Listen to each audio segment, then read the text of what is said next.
An AU anthem, please.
Thank you. You may be seated.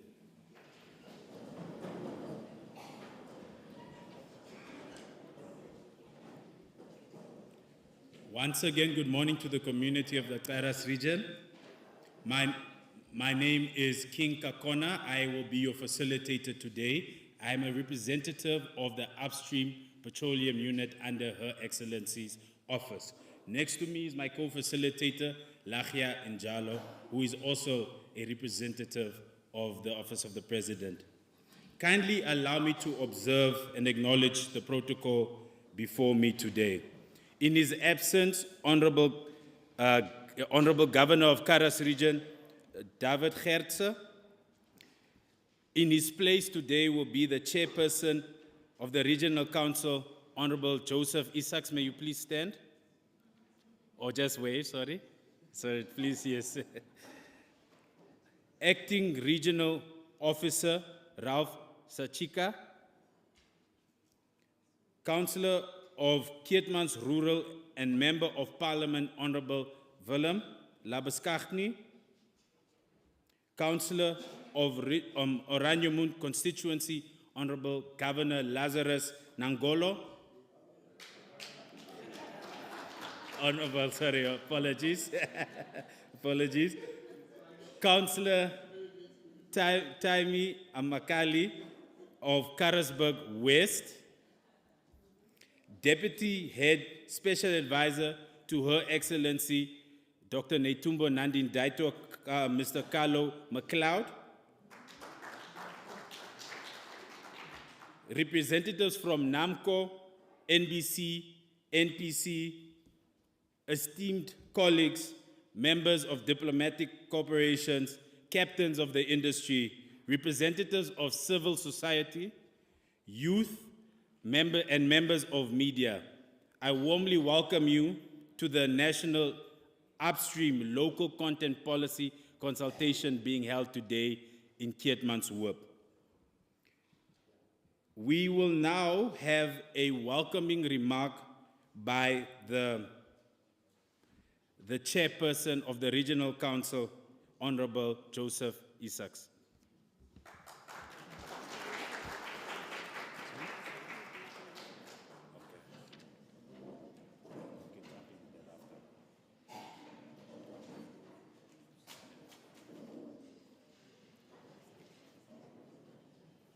Shall we rise for the councillor, please? Sorry.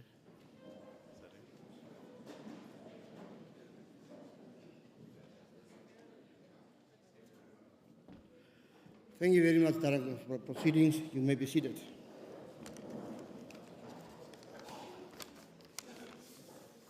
Kind glass.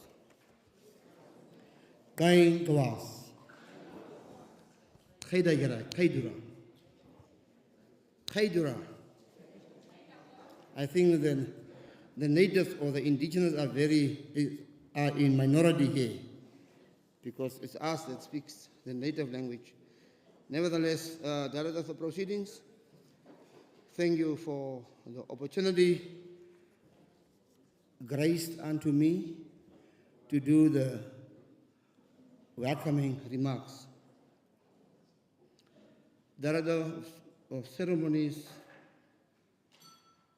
Honorable Regional Councillors, Your Worship the Mayor in her absentia, Honorable Local Authority Councillors, Chiefs and Traditional and Community Leaders, visiting team of National Upstream Petroleum Unit led by Special Advisor, Special Presidential Advisor and Deputy Head of the Upstream Petroleum Unit, Regional Head of Ministries and Agencies, Regional Head of Institutions of Higher Learning, all invited guests, members of public, members of the media, all protocol observed, ladies and gentlemen. Good morning again. I want your response very clear. Good morning again. Good morning. It is my duty to oftenly greet you in the midst of my speech to see whether you are following me, because I want you to follow. I see there is a WhatsApp code and people are too much on the WhatsApp. We are busy with very, very serious engagement and discussion which requires and which needs our utmost attention. It is with immense pride and deep sense of responsibility that I welcome you all to this important regional engagement on the National Upstream Petroleum Local Content Policy. Your presence today underscores the collective commitment to shaping a future where Namibia's natural resources truly benefit all its citizens. A special welcome is extended to our esteemed visiting delegation, led by Mr. Carlo MacLeod, son of the soil, a special presidential advisor and the deputy head of the Upstream Petroleum Unit. Your leadership and expertise are invaluable as we embark on this transformative journey.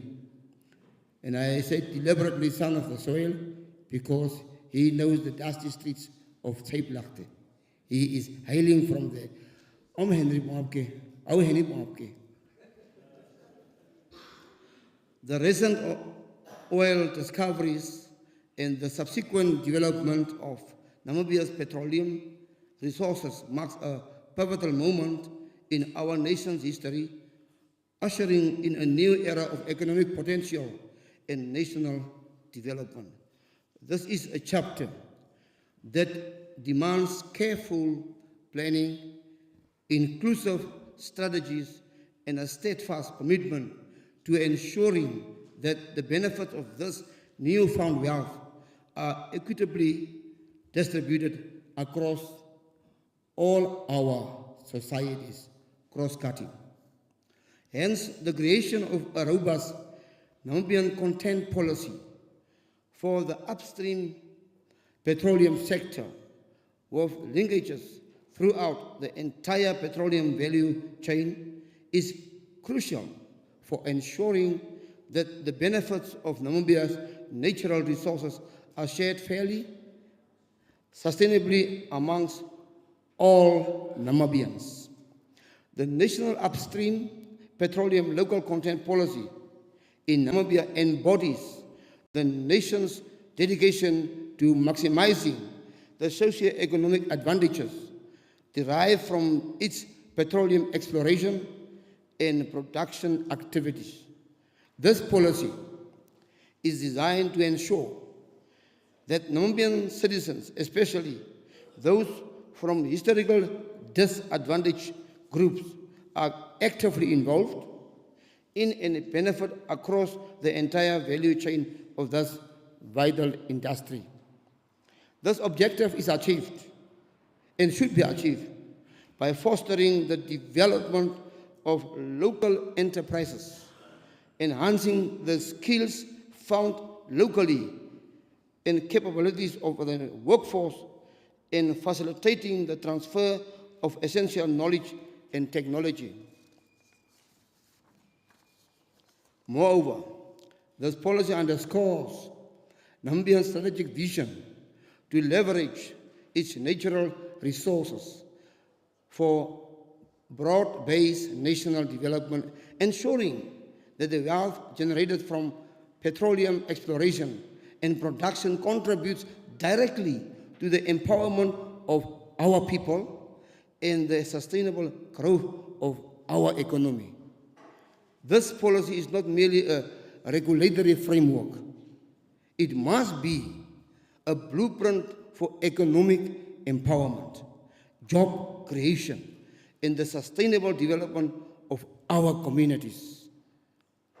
We must ensure that local businesses are capacitated and are suitably integrated into the oil and gas value chain, that our workforce is skilled, and that the environmental impact is meticulously managed. I'm closing. These consultations are on an opportunity for us to collectively redefine what local content truly means for Namibian people, ensuring that it translates into tangible benefits for the people of this country and for our economy. Let us engage constructively today in constructive dialogues, share diverse perspectives, and work together to craft a policy that will serve as a beacon of sustainable development for generations to come. Let us continue working together towards a future where Kharas Region thrives as an industrial hub that benefits not only Kharas, but the entire Namibian nation. I so thank you.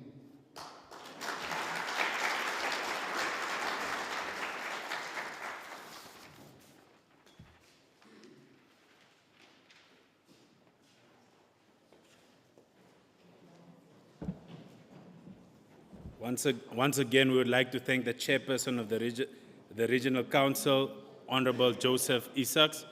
Kindly please note we will have house rules that will be now brought forth by my co-facilitator, Lahia Njalo. Thank you. Thank you, King. I stand on the protocol that has already been established. Before getting to the house rules, just a safety briefing to everyone here. Please take note, take caution to be paid while walking around.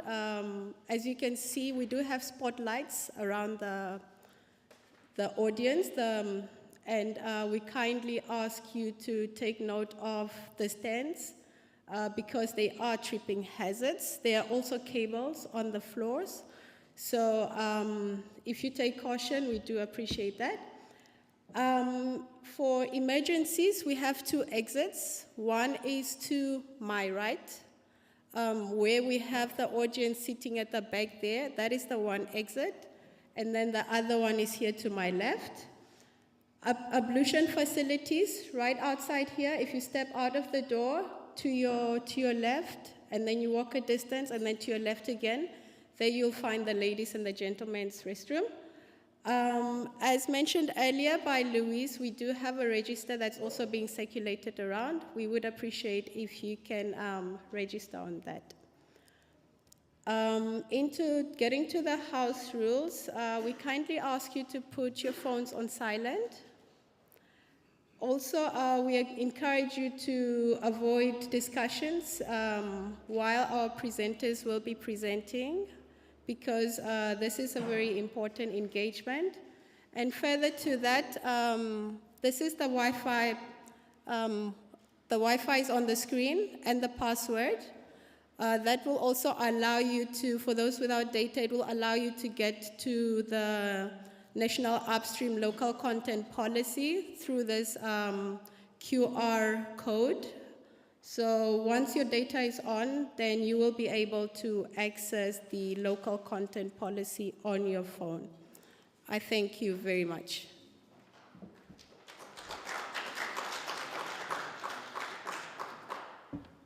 Without further ado, I would like to call upon Deputy Head Advisor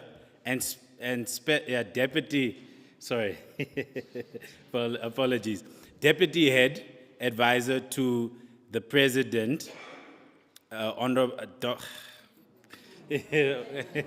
sorry, today my bundles are a bit finished. It's a bit early in the morning, please forgive me. Yes, so I would like to call upon Mr. McLeod, the Deputy Head Special Advisor to the President, Dr. Netumbo Nandi-Ndaitwah.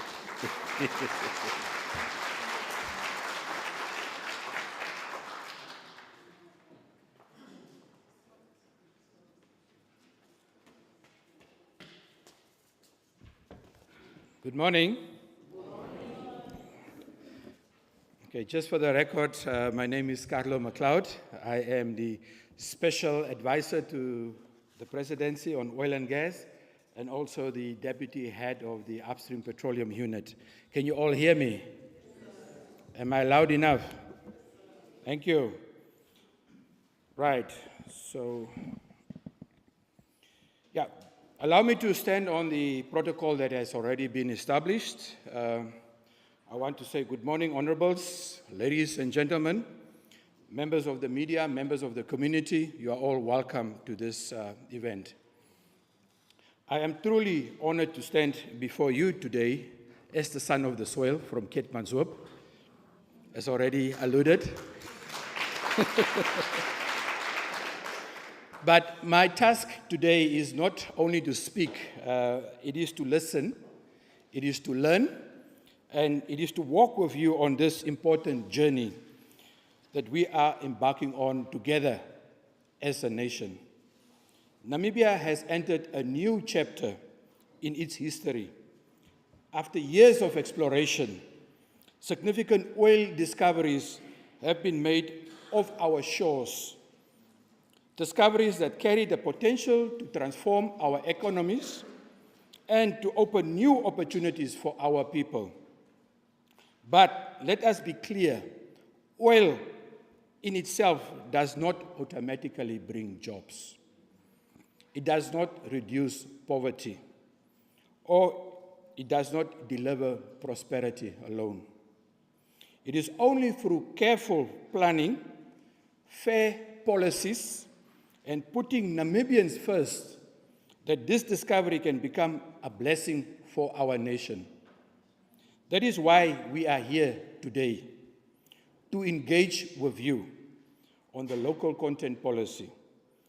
This policy that has been approved by Cabinet and now placed before you for your input is our national framework to ensure that our people, our businesses, and our communities benefit directly from Namibia's petroleum resources.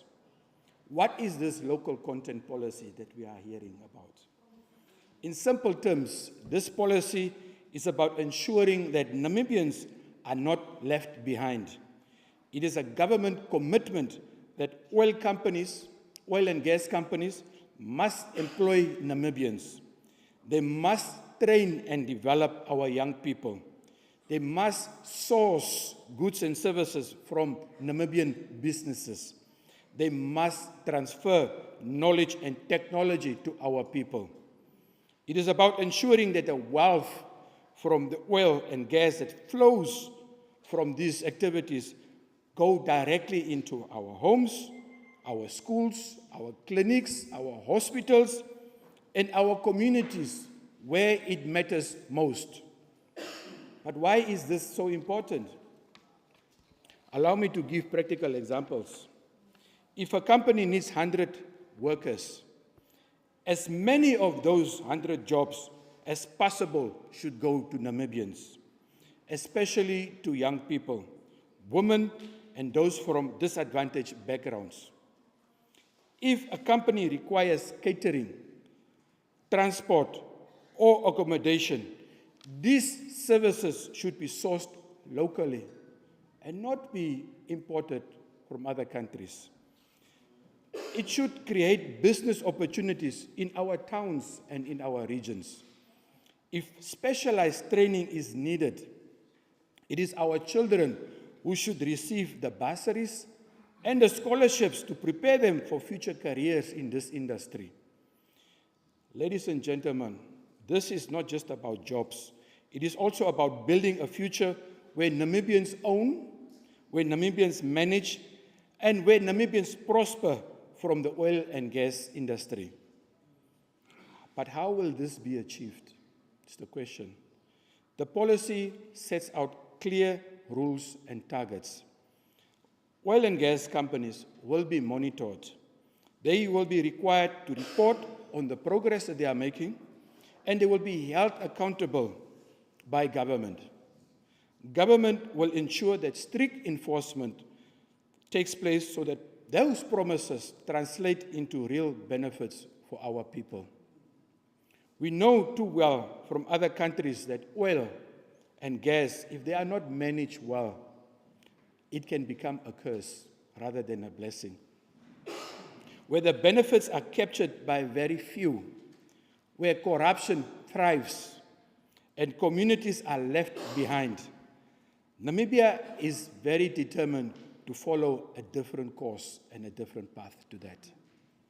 The local content policy is our safeguard, our tool to fight poverty, to build skills, to create businesses, and to ensure that every Namibian has a fair chance to benefit. Therefore, let us reject fronting. Fronting where locals are used as mere tokens without true empowerment.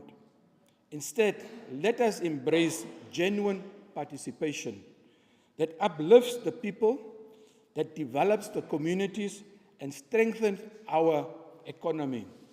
Because together we can and we will rise. Fellow Namibians, this is our moment. This is our opportunity to ensure that this black gold discovered in our waters are transformed into real gold for every Namibian household. Let us build strong partnerships, not only with the investors or the oil and gas companies, but with each other, which is very important. Communities, Namibians stand together. Let us support also our youth. Let us empower our entrepreneurs, and let us hold each other accountable. And that should be done to the highest standard of transparency and fairness. This consultation is your platform, Keetmanshoop. Your voices, your ideas, and your concerns will shape the final local content policy. Together, let us make it a tool that reflects the aspiration of all Namibians. I thank you for your presence. I thank you for your participation and your commitment to building a brighter future for ourselves, our children, and for many generations to come. I thank you very much.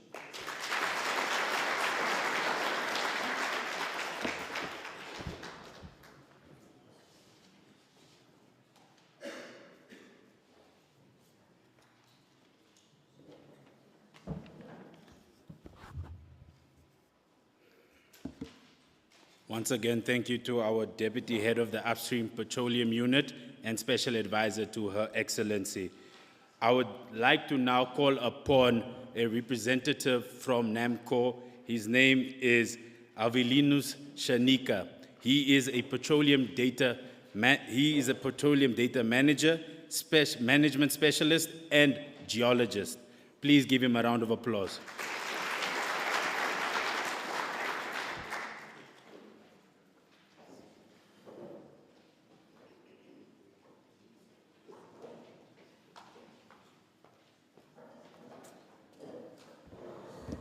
My esteemed audience, I'm also standing on the protocol that has been observed before. As I'm wishing you a very good morning as we go through my presentation. My presentation is a bit technical, but I'll try to shorten it so that we're all on the same page. The aim of my presentation is to make sure that we all understand the Namibian petroleum industry. As you can see, the title, it is the overview of the Namibian petroleum industry. All right, I am Avelino Shanika, as I was introduced. And of course, I'll take you through the overview and the history of the licenses. I'll do some data coverage before I go to the history of exploration that is looking for oil and gas in Namibia, both on land and in the ocean. I'll also take you through what we are busy doing currently in terms of looking for oil and gas before I sum up. So I trust that I'm not going to lose any one of you. The first slide, I simply would like you to take note of a few items. When I'm talking of basins, I'm simply talking about the depressions in the ground in which sediments, like collections of items like plant materials or animal remains, where they collect and they are buried to some depth, and because of pressure and temperature at some depth, they are able to be transformed into either oil, gas, or coal. So just know that a basin is a depression where this material is collected, all right? Now, in Namibia, we are having 6 basins that have been observed and confirmed. 4 of them are in the ocean, and 2 are on the land, all right?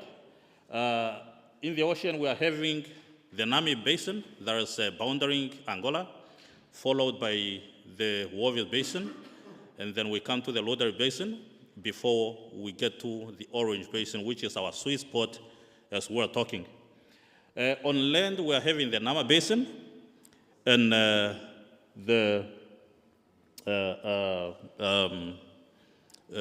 okay, we are having the Nama Basin and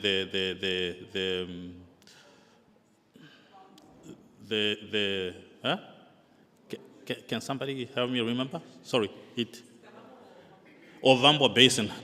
Yeah, sometimes we mistake the Kavango Basin as a basin by itself, but it's actually Ovambo Basin. So here's Ovambo Basin and the Nama Basin. All right? The history stands here that when it was found out that Namibia is able to host or to contain oil and gas, it was decided that the land should be divided into squares of almost or more or less the same size. And these squares are called blocks, and they are allocated numbers. These numbers are to help us identify when somebody is saying they are coming to Namibia to look for oil and gas. We would like to say to them, where would you want to look for this oil and gas? And then they indicate to them or to us the particular area, and that will fall automatically onto a certain block with your number. So now, after doing that, we are saying they have to submit an application for them to be able to operate within that area or their selection. And then after submitting that application, we have to now look at whether they are able to do whatever we would require them, whatever work we will require them to carry out in that block. And then when we see that they have everything that we require them to have and they are able to do it, then from there we say we allocate that block to them. And then we say that is their license to operate in that block. And therefore, the name that is the Petroleum Exploration License. All right? Now, you can see that in 91, we only had about 5 of them, but as time went by, of course, almost the whole of Namibia was scattered by blocks or licenses that were awarded to operators. Currently, we're having about 18 companies that are operating in Namibia, both in our waters, in the ocean, and on land. If we look at the very top, we see that we are having NAMCO, followed by a number of companies. But within this group, I would like us to pay special attention to the fact that we have Total Energies, Shell, Garb, Rhino Resources, these are the companies that so far have drilled and discovered oil in Namibia. So just for you to take note of some of these companies. We are having 31 active licenses that were awarded to companies. One of them is currently a production license, no longer an exploration license, it was production, and that is a Kudu gas field because Kudu gas is ready for production. We have one reconnaissance license. This is a license whereby we mostly look at this portion as a means of trying to see what is happening beneath the ground. We simply would like to establish the stratigraphy or the rock types that we find in this special area. NAMCO so far operates 4 petroleum exploration licenses, and then in each and every block or license, NAMCO is having 10 to 15% as a stake. I would like to bring it to your attention that, of course, NAMCO also has a 10%, apart from the 10% to 15%, NAMCO is part of Namibia, so we shouldn't go only with this percentage. We should also take note that we're having royalties when production starts. We're having royalties, and that's 5% of the total revenue. And apart from that, we're also having a tax regime that is 35%. So if we put together this 10 to 15% plus the 5 and then the 35%, we surely will end up at around 50 to 55% of the general Namibian stake in these oil resources for each and every exploration or a petroleum exploration license. So we shouldn't just go with that. Now, here, I simply would like to bring to you that the first thing we do when we are looking for oil is to gather data, because data is what shows us where to find oil or gas or even coal. So the first thing we do is we can look for it like on land, like we said, we're having Oamo Basin and Nama Basin, or we can also go in the waters. And if it's on land, of course, we set up trucks, and these trucks are also trading a troll of geophones. These are the ears that we put on the ground. These are ears, we say ears because they listen to the sound. So what we do is we send a huge sound in the ground. And because in the ground we have different rock types, and these different rock types are having different densities, which is different hardnesses, they are able to reflect this sound back to us. And because of different hardnesses, the sound is received back at different time intervals. The same applies to when we are operating in waters. A vessel also pulls that trail, and the trail can be longer, even up to 20 kilometers. And the same concept goes. We send sound waves, sound into the ground, and it's received back.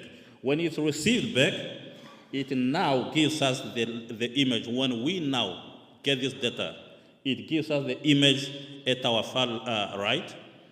It is if you look at it, you will see that you are having layers. Those layers are a depiction of the rock types beneath the ground. All right? Now, if you look at it, one thing that I would like to bring to you, if you look at the map on our far left, we see lines and tubes. Those are 2D and 3D seismic data. This data that we now capture when we send that sound wave into the ground. Now, this data is expensive because for us to operate a ship just within 1 day, 24 hours, to capture this data, we spend about 30 million Namibian dollars just in 24 hours. Now, on average, to complete this mission of capturing this data, we take about a month. So we are talking about 30 million Namibian dollars times 30 days.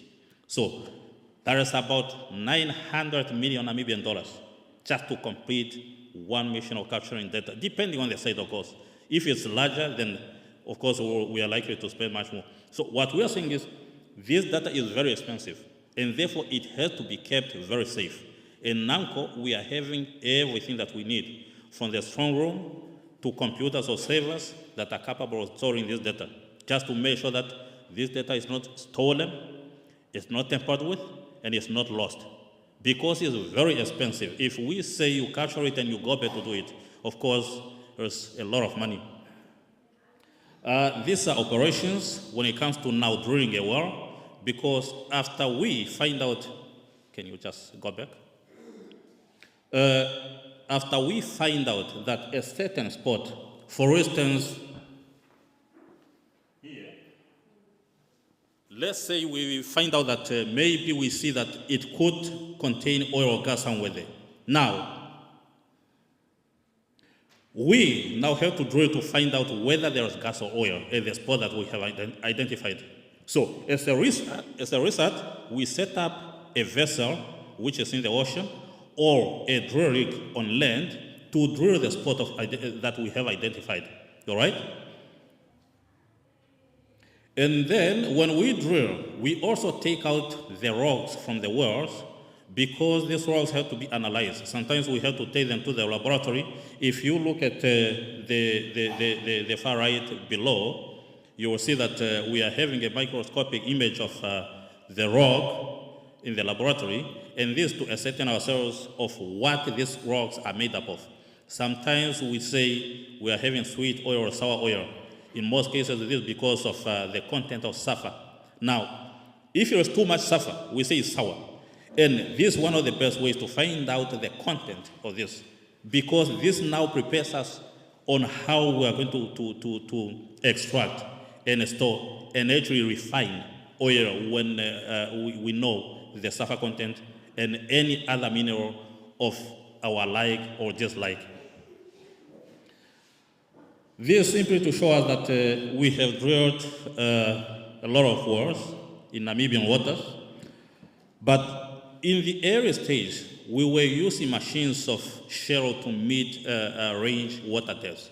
Of late, we have seen that discoveries have been in deep waters, and therefore now we use machines or drill rigs of deep waters, which is the picture on my right hand, on your right hand here.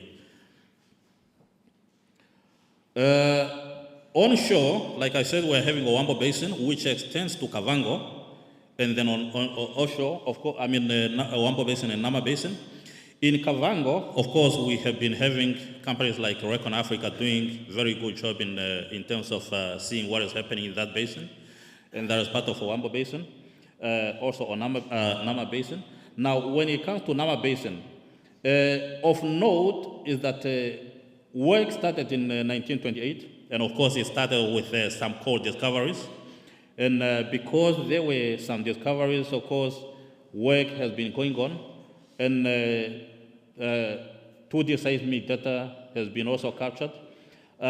One thing is simply because coal was discovered in this basin, it also culminated in 6 exploration wells that were drilled in the Aranos area. Now, here we haven't discovered something like oil or gas, but coal, yes, is one of the things that were picked up. Owambo Basin, with special attention to the Kavango area, we can see that, of course, exploration started in the 60s to the 70s. A lot of work was done, of course, wells drilled. But of note here, I simply would like to jump to 2021 when Recon Africa drilled 2 wells. There were some oil shows, even though we didn't discover something economic, but of course there were oil shows. Because of that, we continued with work in this basin. 2022, another well was drilled, and of course, as we speak, work is ongoing to try to see what we can get. Offshore exploration, like I said, we're having all these basins. We start with the quick history. In the 60s, exploratory work started.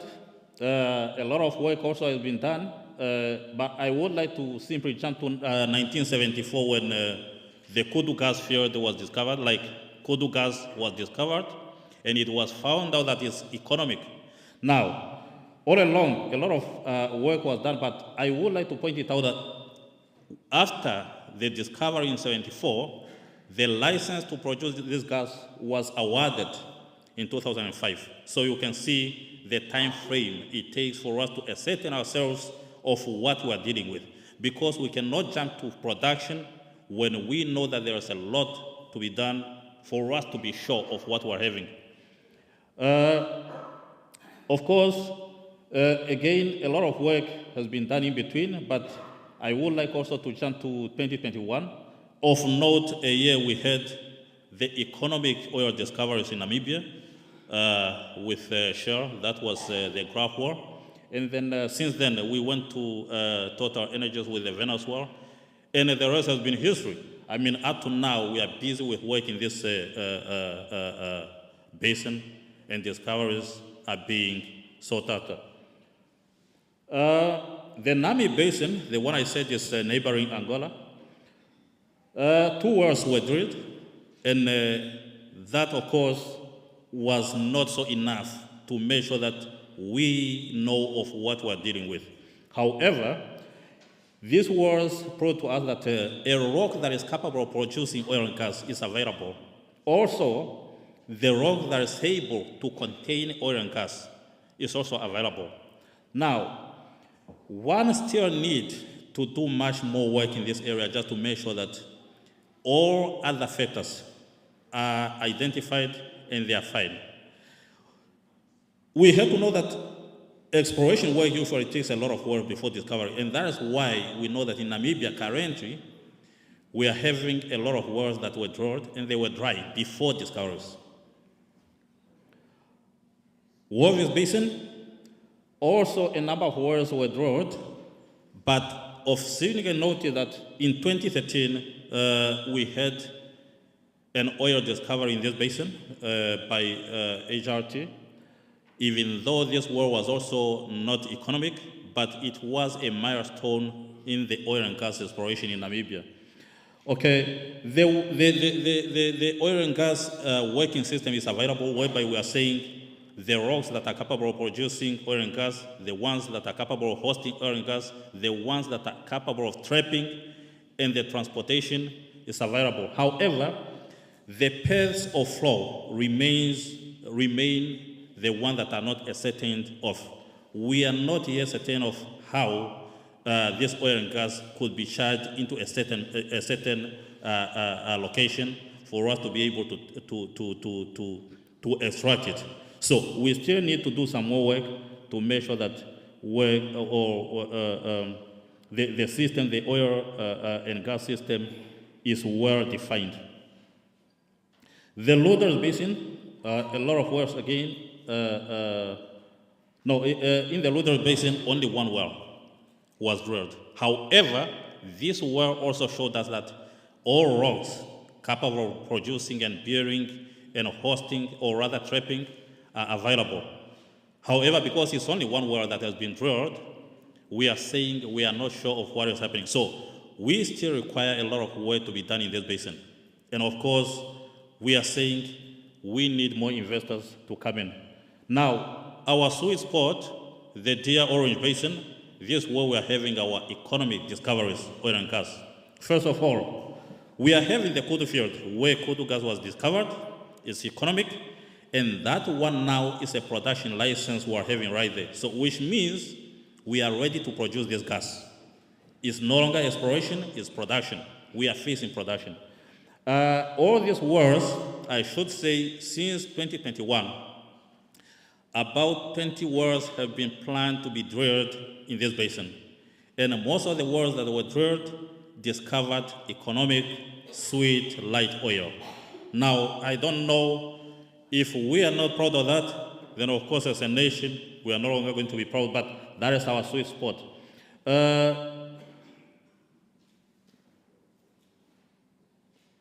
Here, I simply would like to bring to your attention the companies that have so far discovered oil and gas in Namibia with their partners. For the license A3, we see it's GARP together with its partners, NAMCO and Castos Energy. And then for license 54, we are having Total Energies, and that is partnered by NAMCO, Qatar Energy, and Impact. We are having license 3. That one is the one I'm saying is a production license, the Kudu gas field with the Kudu gas.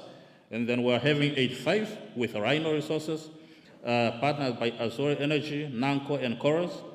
License 39, that is Shell, Qatar Energy is a partner, and also NAMCO.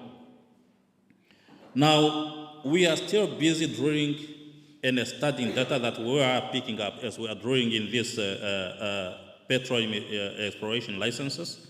It's not that because we discover, then of course we are jumping to production. No, we have to study everything.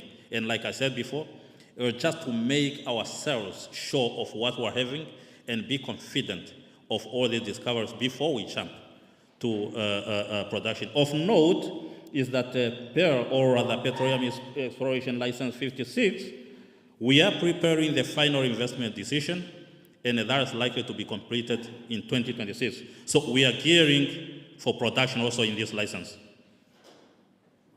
Here, I would like to say to you that much work of acquiring data, unfortunately, has been done in shallow waters, shallow to mid-range waters. However, little data, okay, let me just point it to you. This is what I'm saying when I'm saying shallow to intermediate depth waters. It's this range here, and you can see that's where much of our data has been captured. Now, this region here, that is the one we are saying it's intermediate range to deep waters. Now, you can see that much data has been so far acquired in shallow to mid-range or to intermediate depth waters. Now, at our very far left, we see that rock types that are able of producing oil and gas and hosting this oil and gas are unfortunately in mid-range to high or to rather deep waters. Now, it means if we were to continue doing more work and if we are to discover, we better concentrate on mid-range to deep waters. Now, this is confirmed by the fact that if we look at where we discovered, it is intermediate range or mid-range to deep waters. So we need to concentrate on that, all right? Oh, and as I'm coming to the end of my presentation, I just would like to say, with this resource, if you are going to pay a very good attention to the presentation that is coming, this is what you are likely to have as a town of Keetmanshoop. Thank you very much.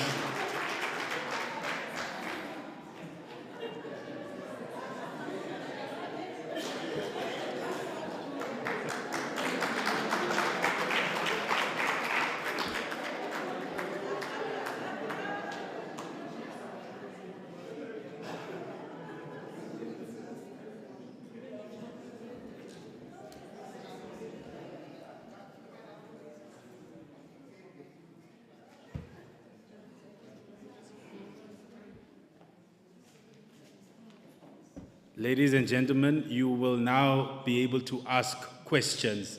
If you have any questions, please do feel free. Any form of question is welcome. Thank you. I will get, a mic will be passed over to you and then you may proceed. Thank you.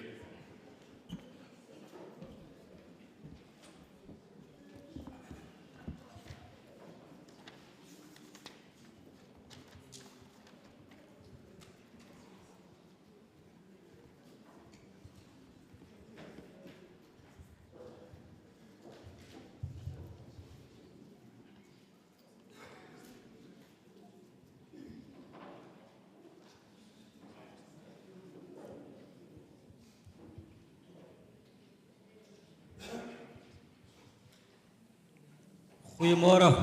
Ja, ek wil in Afrikaans praat. Ek is Gerrie Witboy. Ek kom van Arwab af en ek is die toekomstige voorsitter van die Kharas Region.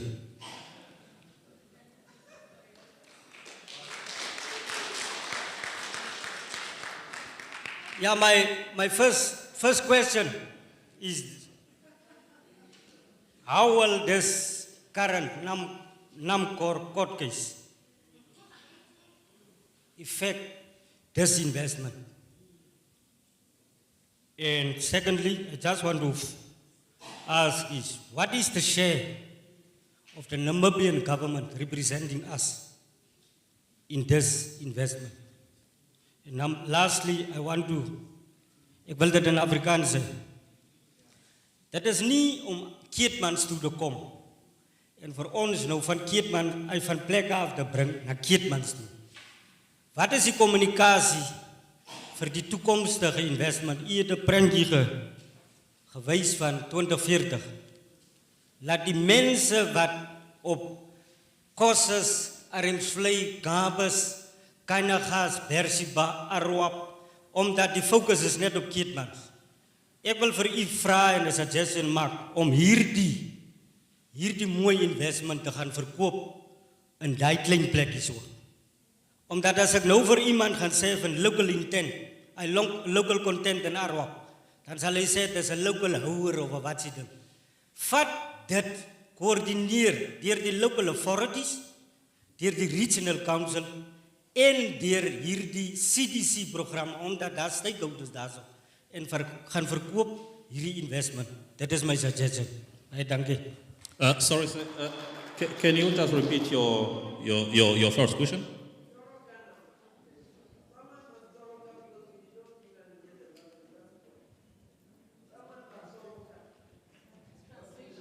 Can you repeat your first question, please? The third one is the first question. How will this current NAMCOR court case affect this investment? Because I think these investors are Namibians and foreigners. How will this paint the image of Namibian and build trust to put your money in such a big investment? And number two, what is the share of Namibian government representing us in this investment? Because you found in Erongo, and that is the truth, you found that the Namibian government had 2% shares in mining there. Yeah. And you find that the Namibian government had 24% shares in green hydrogen. I want to find out what is our shares. Okay. The first question, are you saying how will the NAMCO office affect? Yes. The current NAMCOR court case. Okay, let our deputy head answer that.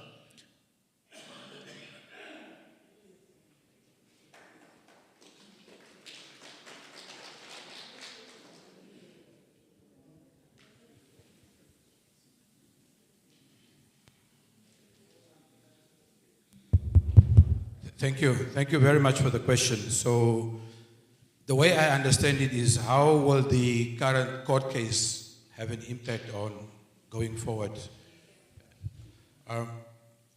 So one needs to understand the structure of NAMCOR. NAMCOR is basically the holding company, and the matters that are currently in court has to do with the subsidiary part of NAMCOR.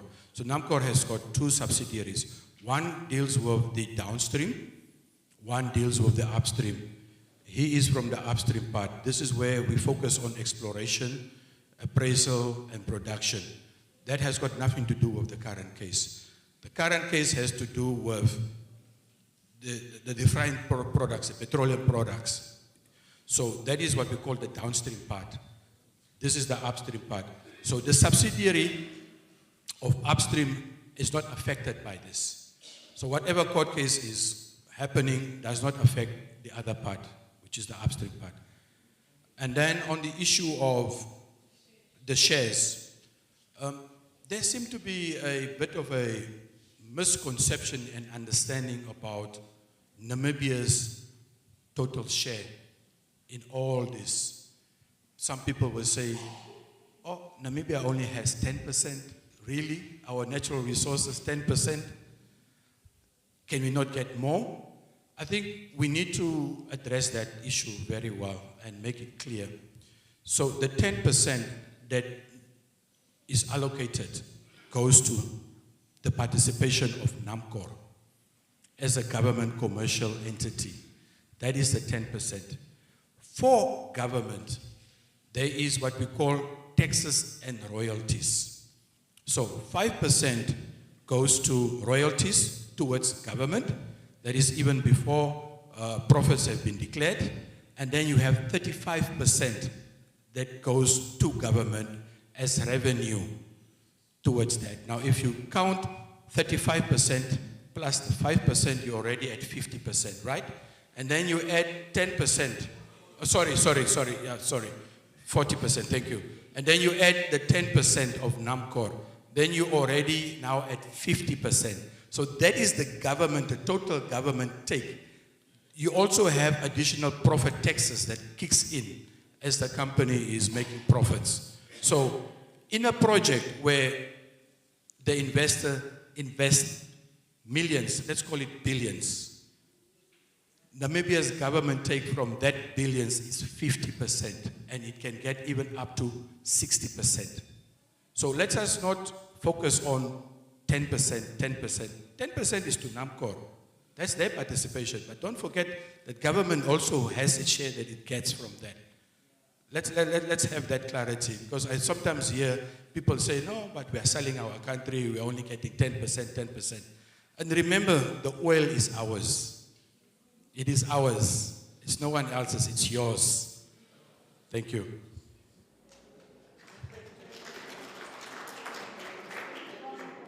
Article 100 says that all natural resources belongs to the state. That is very clear. For you to come in and invest, if you want to drill, the transfer of ownership then goes the moment it is extracted. And that is where you are taxed for that. That is where the royalties comes in. As it is now, the oil remains ours. Thank you.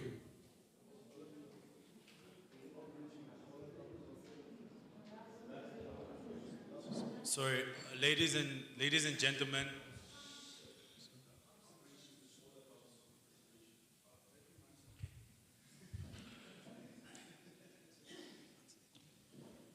I didn't get that.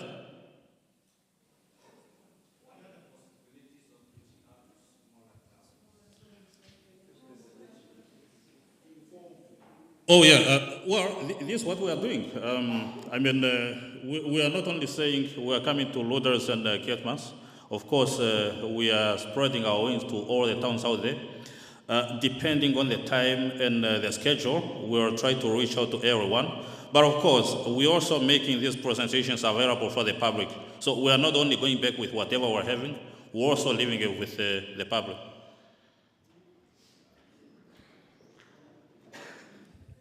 Thank you. I think inclusivity is very important. People need to be heard. And I think the message should go to all areas of the country. And that is also very important that our leaders, our local authorities also then plays that important role to also be our voices where we cannot reach out. It is also important that they understand what this is all about, so that they can be the tools for us to disseminate the information to the different grassroots levels. And where there is perhaps a lack of understanding or a bit of a technical issue, that is where we can come in. And I can assure you that if there is a need for us to go to Beersheba, if there is a need for us to go to Koigas, if there is a need for us to go to Arwap, whatsoever, we will go. But we cannot just go there. We also need to be invited by the local authorities, by the local traditional leaders. Everybody needs to be on board so that we can come there and do the information dissemination and the awareness. So our local leaders also has a role to play in this. Thank you so much.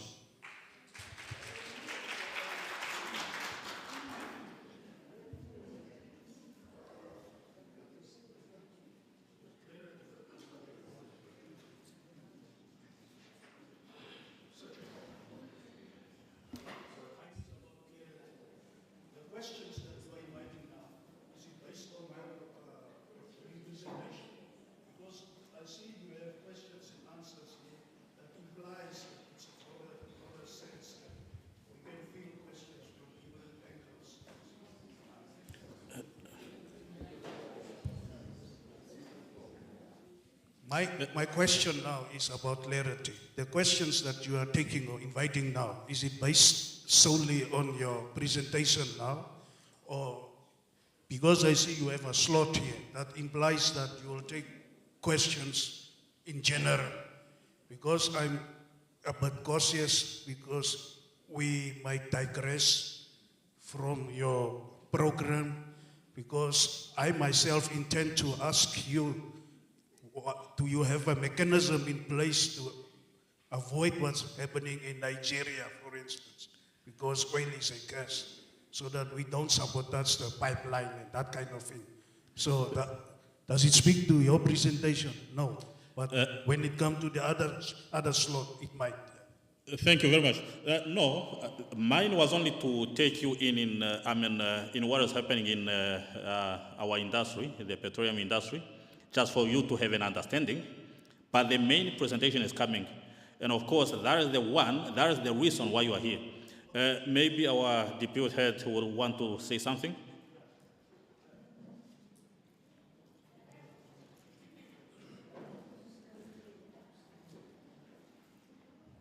Thank you. That is also a very important question. I think we just wanted to allow people just to ask based on the presentation.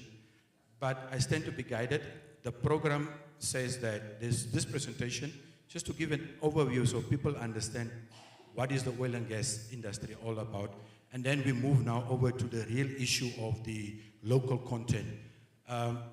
Obviously, we deviated a little bit, but if the House feels we need to proceed, we can proceed and stick to the program. I think that is what we all came here for, right? Okay, so then let us then proceed to the program and then have all the questions that we want to ask. All right, thank you. Let's proceed. Thank you, Mr. Good morning, I'm Shirley Polton.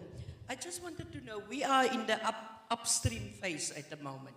Is there any accredited institutions currently in Namibia giving education to our upstream or our youngsters here in Namibia to take part in this process? Thank you for the question. I will say yes and no. Yes, in that if we look at institutions like the National University of Science and Technology, we have some courses being offered. And we look at IUM, Lingua College, also the University of Namibia, they are having some courses. However, one of the reasons why we are coming to you with this local content policy is for you to contribute and see where Namibians can come up with, for instance, these institutions, because this is our opportunity now to come up with something so that we tap into this and make sure that we are benefiting from this resource.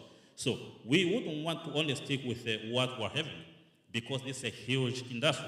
We would like our local people to come up with these institutions. There's a lot to be done out there. Okay, no, because I just heard that some of the people that apply in maritime, apparently there's no accreditation for that kind of qualifications in Namibia. So I'm not so sure. It was just a general conversation that I had with someone.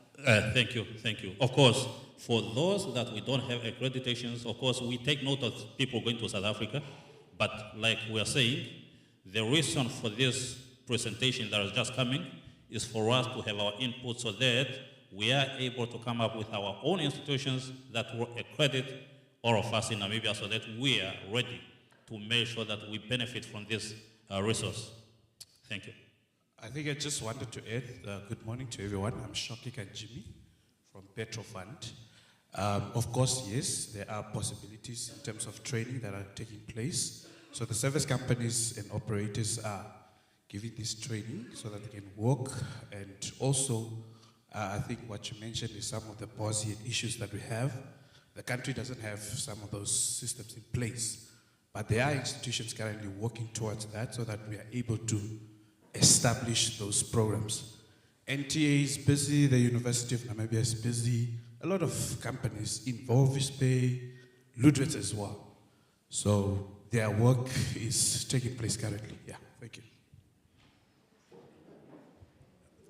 Thank you very much. Good morning. My name is Mr. Benny Diergaard. I just want to find out, Mr. McLeod, you said that in your statement that you made is that the oil belongs to us as Namibians. Now, on numerous occasions, you see leaders standing up and saying that the oil is not belonging to the Namibian people. So I just want for the audience here to give clarity on that issue, please. I think it's very important.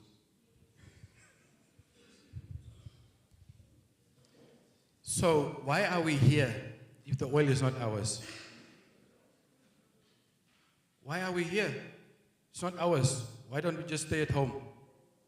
Why do you have an interest? It's because it's ours, isn't it? We have an interest. Where's our oil going? How are we benefiting from it? Right? Did I answer the question? No? I would like to advise you to go and read Article 100 of the Constitution. The oil is ours. Let us be clear on that. The oil belongs to the state. Who are the state? It's us. Thank you. I want us to go into the second part, the reason why we are here.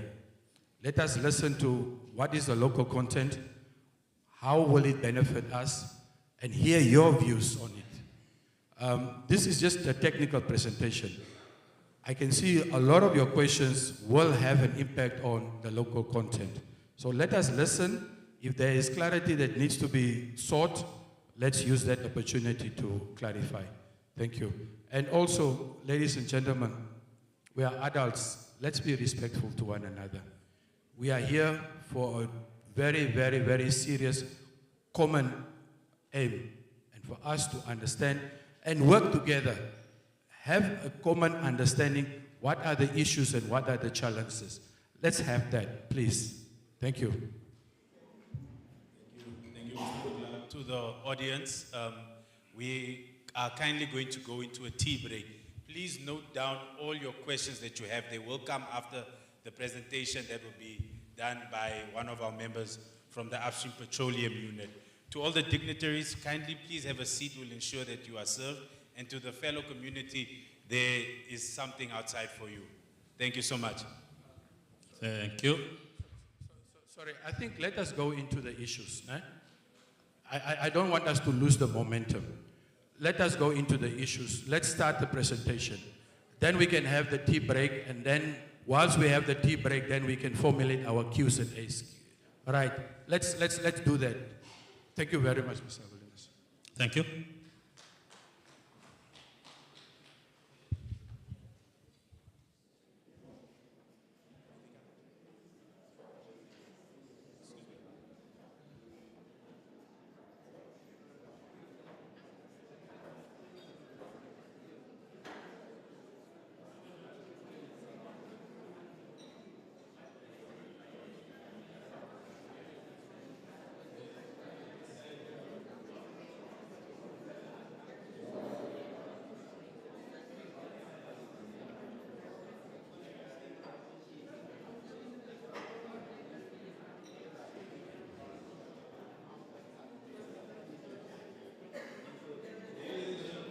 Proceed to the reception or the beer garden.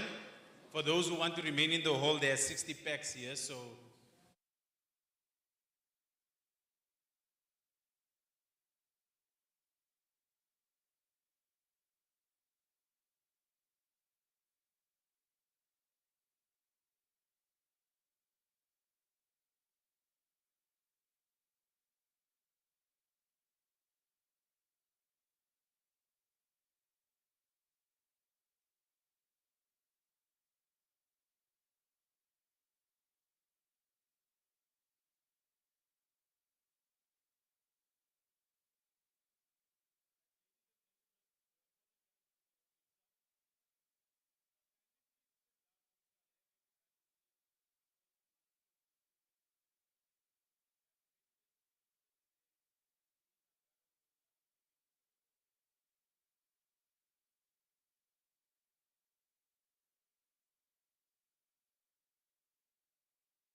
is yours. Thank you.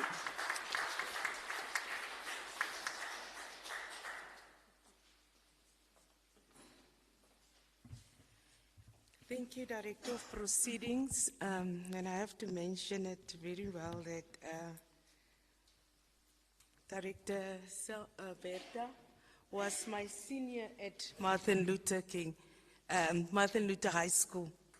So I'm her junior, and I'm really honored to have my senior to lead the proceedings. However, allow me to give my remarks that I was dedicated to do on behalf of the Governor, Honorable Minister, and all protocol as observed. The Governor, David Gertse, says, "Good morning, ladies and gentlemen.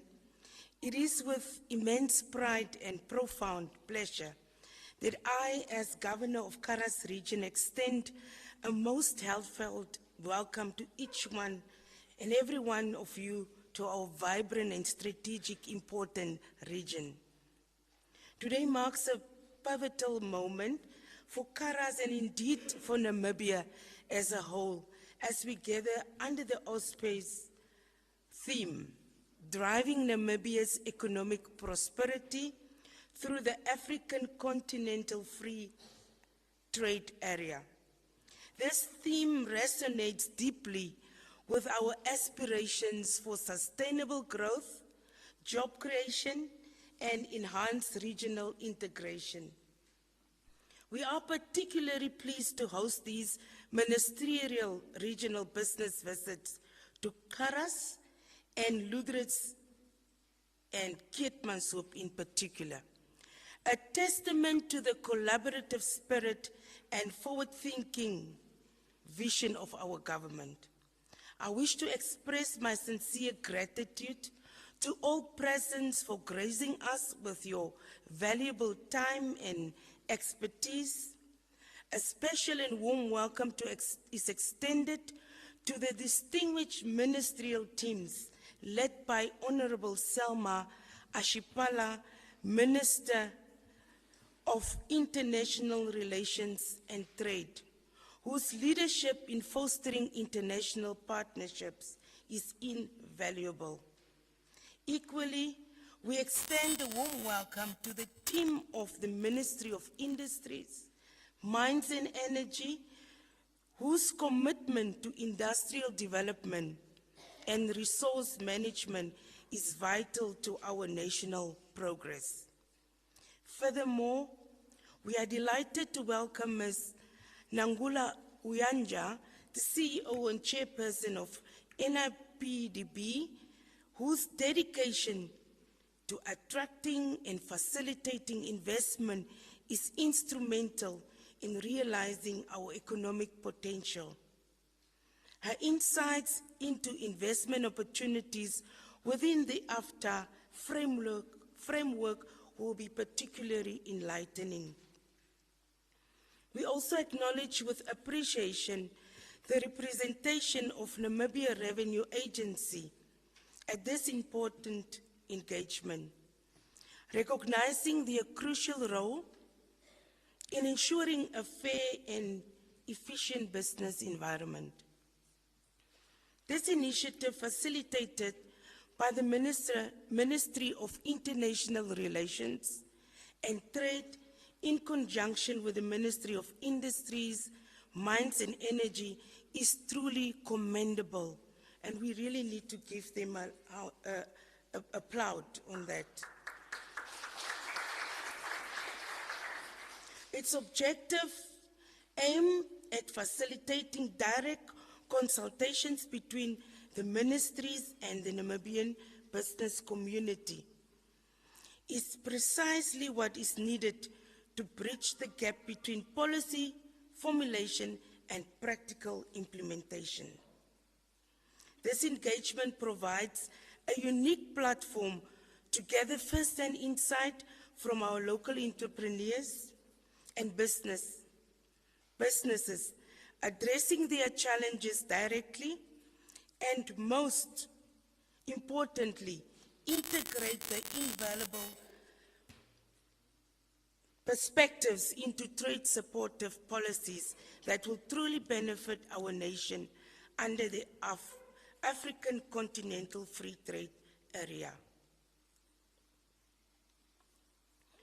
With its potential to create a single market for goods and services across Africa, we in Kharas Region are eager to explore how our region, with its rich natural resources, strategic location, and burgeoning industries such as mining, fisheries, agriculture, including tourism, can play a leading role in harnessing these opportunities.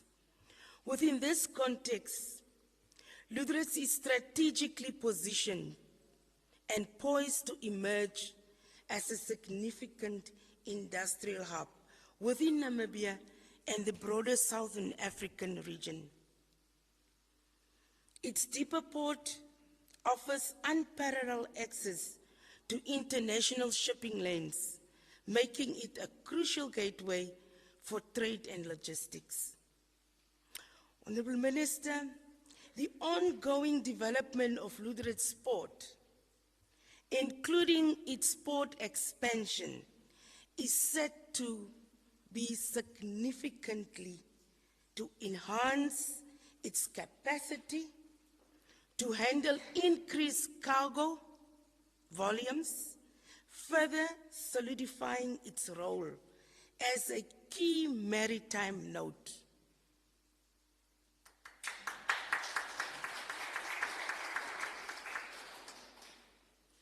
Ladies and gentlemen, with these remarks, the Kharas Regional Governor, Honorable David Gertse, extend his warm welcome to all of you in attendance, anticipating a productive and insightful discussion that will forge a path towards a more inclusive and a prosperous future for all Namibians. Thank you. That was from the Governor. Now, Director of Proceedings, my dear senior, I have to say two sentences on behalf of my constituency, Honorable Governor, Honorable Minister, and I would like to bring to your attention, Honorable Minister, that after very long, the Lüderitz NCCI branch was revived, and the members are in attendance under the leadership of the CEO, Mr. Alex Kavanagh, and his exco. Mr. Alex, please just indicate where you are. Yes. So we have got the business fraternity here, very young, only a month old, in the office with his exco. And I'm sure that what they will participate here, it will be really to their benefit. And for us, trade and export, it's good for the economy. But we must also know that the local products being exported some of the local products being exported or manufactured in Lüderitz are not domestically available to be consumed in Namibia. And that can also be a challenge for us. I want to bring, as simple as it is, that under the attention of Honorable Minister,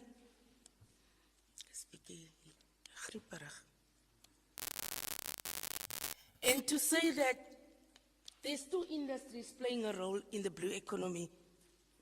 I don't know whether I have to mention their names, but I must mention the products. One is animal feed. One is fertilizer. What does it tell us? We are saying we want a Namibia, an industrialized nation in a country Agriculture must be in the forefront. We must fight drought, but yet two important products manufactured in Lutherits, in Namibia, exported, not benefiting Namibians to solve problems. That's my short remarks from the we can have further and deeper discussions around that topic. Thank you very much.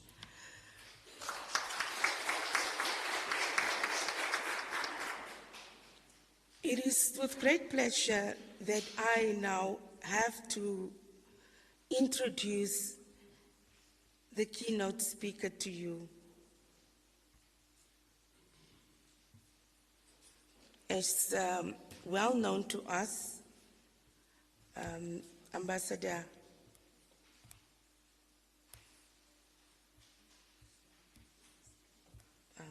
this is failing me. I have to close this.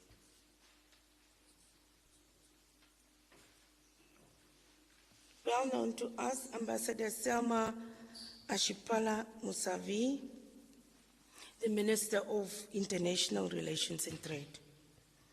Honorable Ambassador Selma Ashipala Musavi served as a High Commissioner of the Republic of Namibia to Ghana, Sierra Leone, Togo, and Ambassador to Benin, Cote d'Ivoire, and Liberia from 2020 until her appointment as the Minister of International Relations and Trade on 22nd March 2025.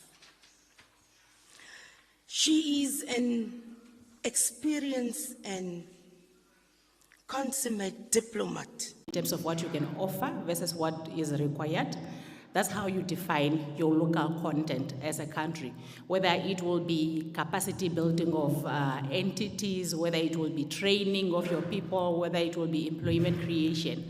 So local content definition is country specific. And for Namibia, the policy says, local content is the added value brought to the Namibian economy through systematic development of national capacity and capabilities and investment in the use, procurement, and development of Namibian workforce, goods and services, companies, ownership, financing, capital, and research capability in the petroleum sector value chain for the sharing of accruing benefits. So that's how we define local content within our policy. And we are here to consult. We're not only telling you what the policy says, we also want to hear what you think about how we should define local content and everything else within the policy. So if you feel not everything is covered within this definition, please, we are consulting you as the owners of this policy. This is our policy, it's your policy, because it will shape the future of our children, right? So we need to do it right now from the word go. It's why we are consulting, so all our voices can be reflected within this policy. You're probably asking yourselves, why does this matter? It matters because of a painful African story. For the longest time, natural resources, or in the countries that are resource rich, have been a curse as opposed to it being a blessing to their citizens. So we are trying to change this narrative. I like moving, but it seems I can't. Oh, yeah. Okay, so as you can see from this slide, 192 billion goes out of Africa each year. Okay, that's good, thank you. Yeah, from this slide, it shows that 192 billion goes out of Africa each year. We say Africa is poor. Is that an indication of Africa being poor? 192 billion US dollars, it's a lot of money. It's not, you can't hear, right? Okay, 192 billion.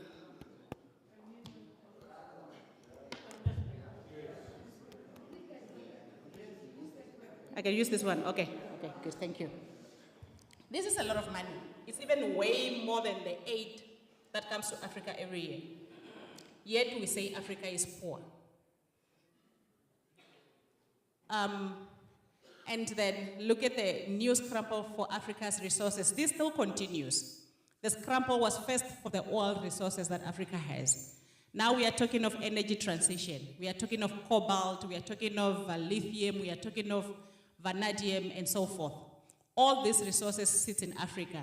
And these are the resources that we need to transition from fossil fuels to cleaner fuels. So the scramble for Africa's resources still continues. So how do we ensure that as Africans, we get a share from these resources? How do we ensure that we get our fair share as the owners of the resources? Because as it was said this morning by Mr. McLeod, the resources are ours. The resources by the Constitution are vested in the hands of the state. Who's the state? The state is me and you. So we are just trying to change the narrative that we've been going through as Africa. As you can see from this African map, each and every African country has a natural resource. Are we supposed to be poor? We're not supposed to be poor.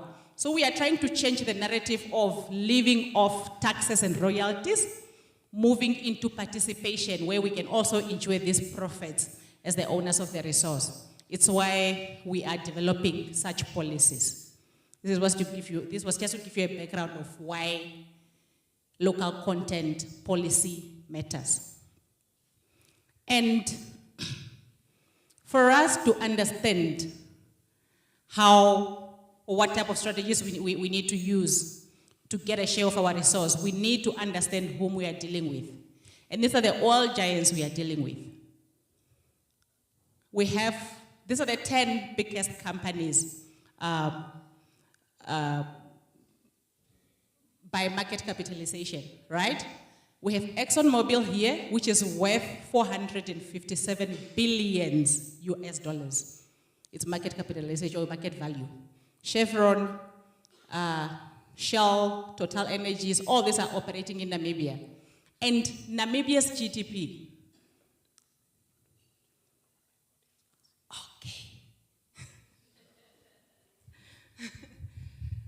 Okay, the Namibian GDP is 10, Total Energies market value is 10 times the Namibian GDP.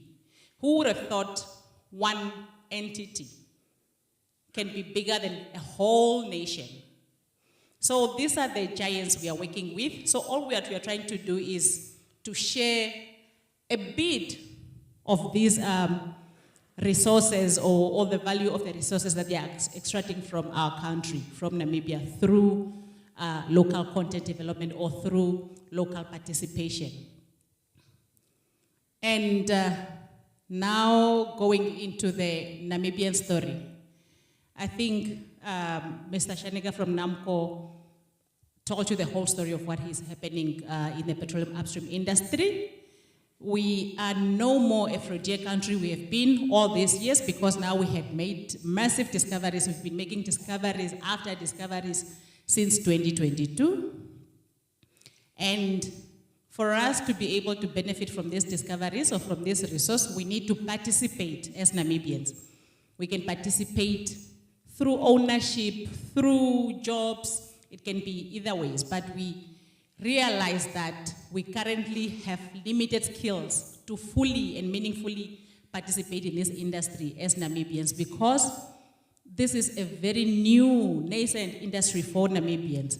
So what do we do for us to ensure that we benefit fully, meaningfully from this industry, that value from this, a portion of the value that will be created from this industry remains in Namibia, that we have money from the upstream petroleum industry circulating in Namibia for the Namibians. So we needed to come up with a policy, but we needed to be sure that this policy aligns with the development tools or development planning tools that we already have in the country, such as the Vision 2030, Harare Prosperity Plan, the Sustainable Development Goals, and my sister from National Planning Commission wants to beat me, the NTP 6, right? Hence, we have developed the National Upstream Petroleum Local Content Policy, which is in a draft form at this moment. It's why we are bringing it to the communities, to our people, for you to understand what our intent is in government and for you to contribute. Why are we doing this? We are doing this because we are being informed by our constitution, which vests the petroleum resources in a state. I think this was said already. And also the Petroleum Exploration and Production Act of 1991 has provision within it that says where possible or where skills exist in Namibia, the first opportunity or that priority must first be given to the Namibians. And also, where possible, where goods and services exist, first priority must be that the contracts must be given to the Namibians. This is just to amplify what is in the Constitution, because the Constitution only vests that ownership into the state, which is me and you. But ownership cannot be with benefits. So for us to benefit, we need to create mechanisms of how we can benefit, which is now through participation, through jobs, supplying of goods and services, etc. So the Upstream Petroleum Unit, which is now under the Office of the President, is the custodian and the regulator of the petroleum resources in Namibia. Hence, they are the ones driving the local content policy we are discussing today. What is the vision of this policy? What is it that we want to achieve with this policy? We basically just want to create an internationally competitive petroleum sector that would ensure that the benefits to Namibians are maximized. And the mission is to do this through creating jobs, through ensuring that our entities are the ones that are providing goods and services for the industry, etc. That's how we're looking at it. So what is the rationale for this policy? Is to ensure that there's that national stewardship of petroleum resources.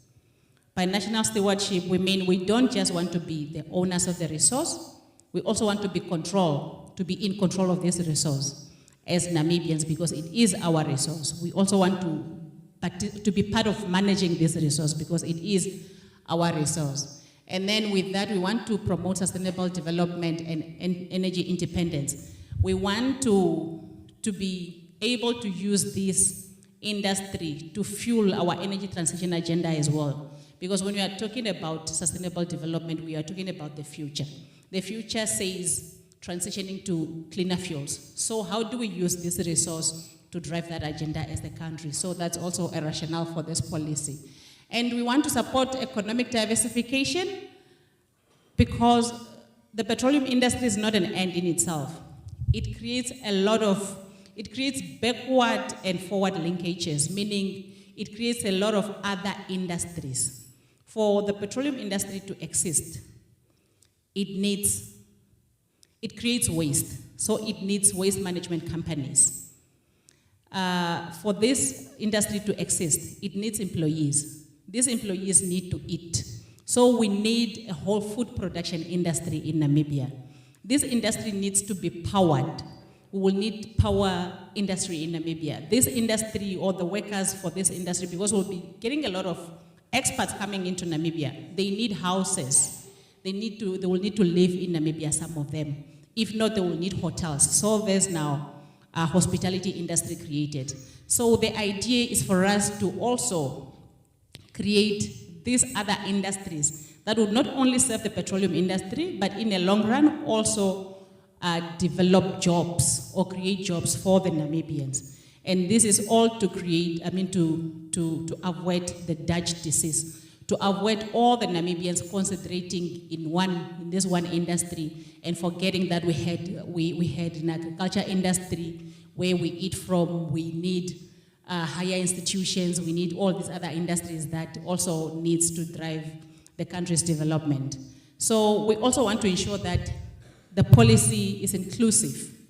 By inclusivity, I think Honorable the chairperson of the council indicated that we want to consider those that were previously disadvantaged. We are talking about women, youth, and so forth. So we want to ensure that it is inclusive. And what was the last one there? Inclusion and value addition. Value addition, what else can we, what value can we add in Namibia so that we can create jobs?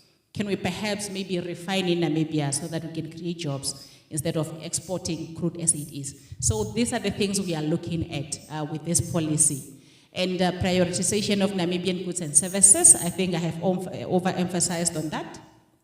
That where capacity exists in Namibia, if we have an entity in Namibia that manufactures toilet papers or that does ship repairs, why should we import, or why should we use an entity coming from Singapore, for instance?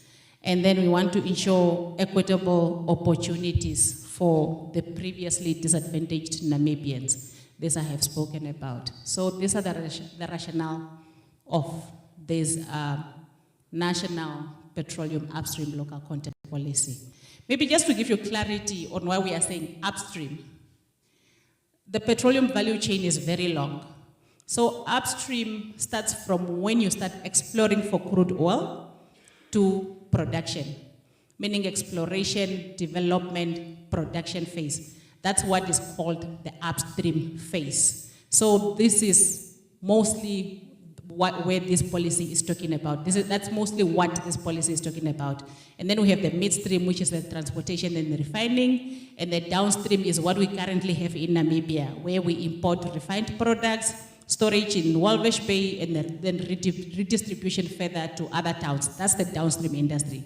So when we're talking about upstream, we are talking of exploration that was done in the country for us to make discoveries. Now that we have discoveries, we have to proceed to, we are doing appraisal just to quantify exactly what are the quantities that we have in these discoveries. And then we'll go on to the development, where we'll develop now the facilities for us to be able to produce the crude oil, and then we start producing. So up to production, that's the upstream sector we are talking about. Oh, thank you. So I was disturbing. I can stand here. Okay. The next slide. And we have 5 guiding principles that will drive this policy. Number 1 is progressive development and impact focus. By that we mean that we are cognizant of the fact that as much as we now have this industry, we cannot, from the word go, fully serve the industry. As much as we would want this industry to employ 100% Namibians only and to use 100% goods and services providers, we do not have that capacity or that capability. So we want to do that progressively. So our policy will have targets that will be phased as we move. Like say, for instance, maybe the first 30 years, we will look at having 10% Namibian employment for argument's sake. And then for the next 6 years, we'll increase to 50%, so forth. Because at this point in time, the oil and gas industry is it requires like specialized professions or specialized qualifications that we are cognizant that we do not have as a country at this point in time. However, our policy is ring-fencing all the unskilled jobs are all ring-fenced for Namibians. But for most of other things, we are doing it in phases. But we also want to focus where there is more impact. Like looking at if we have to develop an industry that provides toilet papers to this oil and gas versus developing an industry, say, that provides casings to the industry. which one is more impactful, but we are also cognizant of the cost involved and the time of training that is required and everything. But the focus, we want to focus where there's more impact. We just don't want to focus on the low-hanging fruits. We want to ensure that wherever we are participating as Namibian, it has an impact to the Namibian nation. So the second guiding principle, we are upholding, or we are committing to uphold to the highest health, safety, and environmental standards, because this industry is very, very risky. I don't know if we have people in this room that have heard of the Makando blowout. Who in the room knows about that? Okay, it's a very, very risky industry. One small thing that goes wrong, because a technician forgot to switch the machine off or to remove or to close a valve, like a whole lot can be lost just in that 1 second. So we need to commit, or we need to uphold to the highest health, safety, and environmental standards as a country. So we are not, as much as we want to realize these goals, the goals of our policy, we are not compromising on that. And then the industry cannot be done by just one person. It's not a one-man show. The government alone cannot do it. We need to partner with the industry for us to realize the dreams that we have within this policy. If we're talking of training the Namibians, we cannot do it alone without the industry.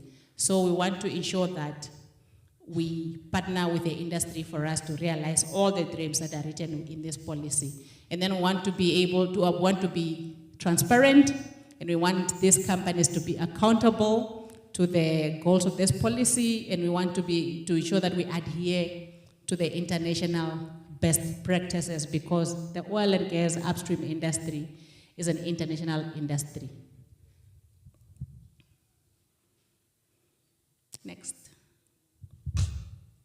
So this is the main part of this policy. This is what you must all be interested in mostly, is the policy objectives. What is it that we want to do? Why are we developing this policy? What do we want to achieve with this policy? So we want to establish regulatory and institutional framework for local content.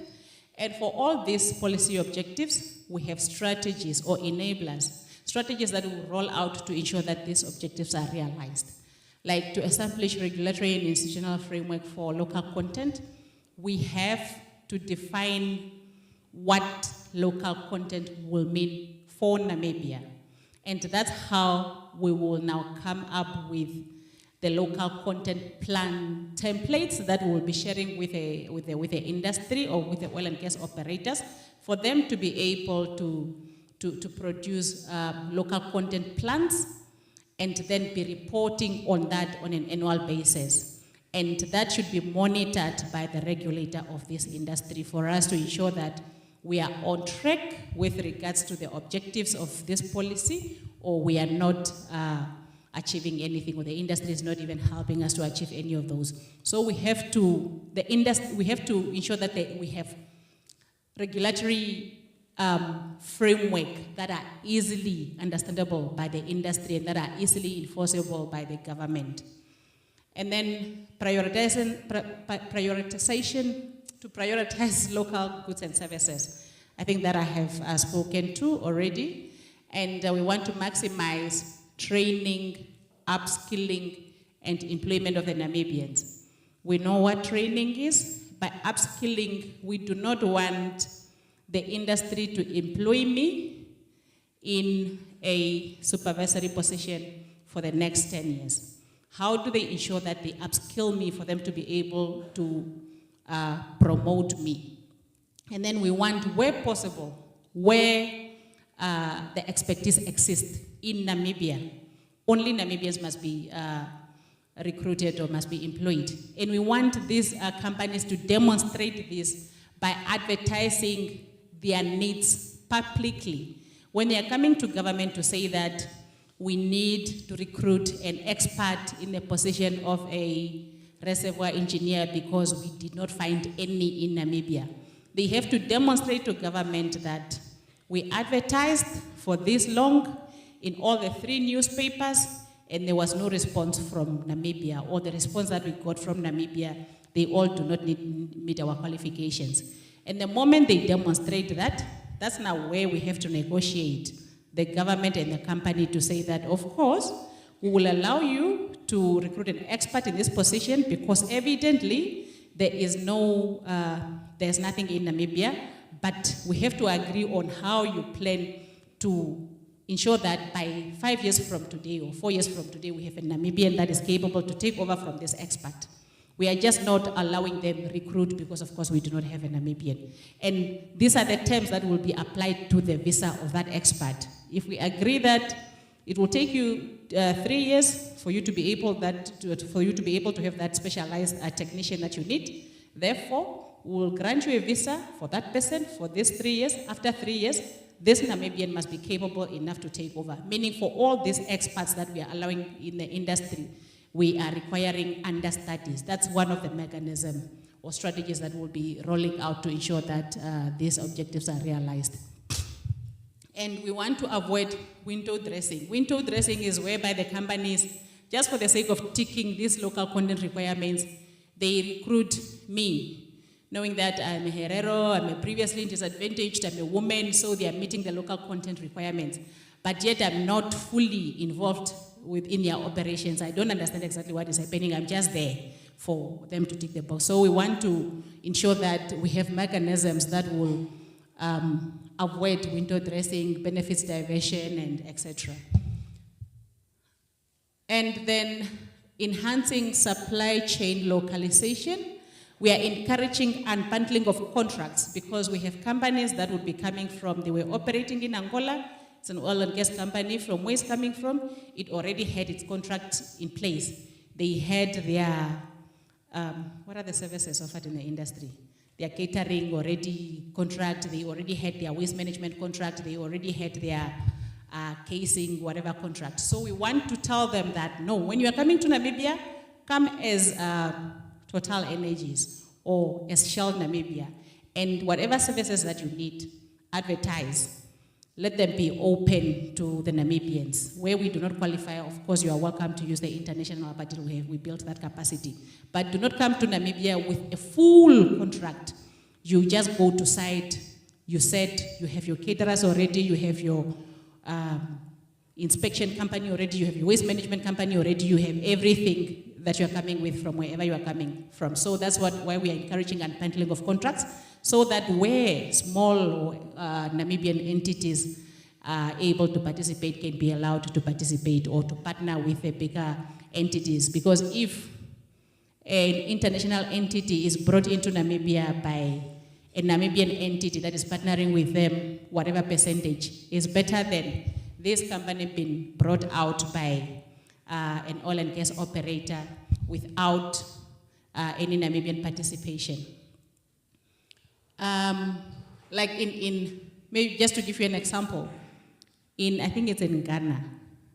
In Ghana, every company, for it to qualify or for it to offer goods and services in the petroleum industry, they have to have 10% Ghanaian participation, meaning they have to have 10% shareholding within this contract.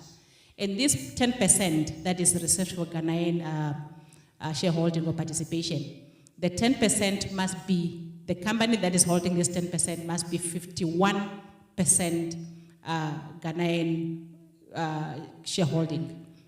And 51% for Ghana, 80% management roles, and 100% unskilled roles. So these are, we want to come up with similar strategies to ensure that Namibians are allowed space to participate in the industry. And stimulating research and development for us to be well ahead of the game, because this industry is very fast, it moves very quickly. So we do not want to be left behind. We want to ensure that we participate, and this will be done with our higher learning institutions, with our TVETs, etc. And then facilitation of technology and knowledge transfer.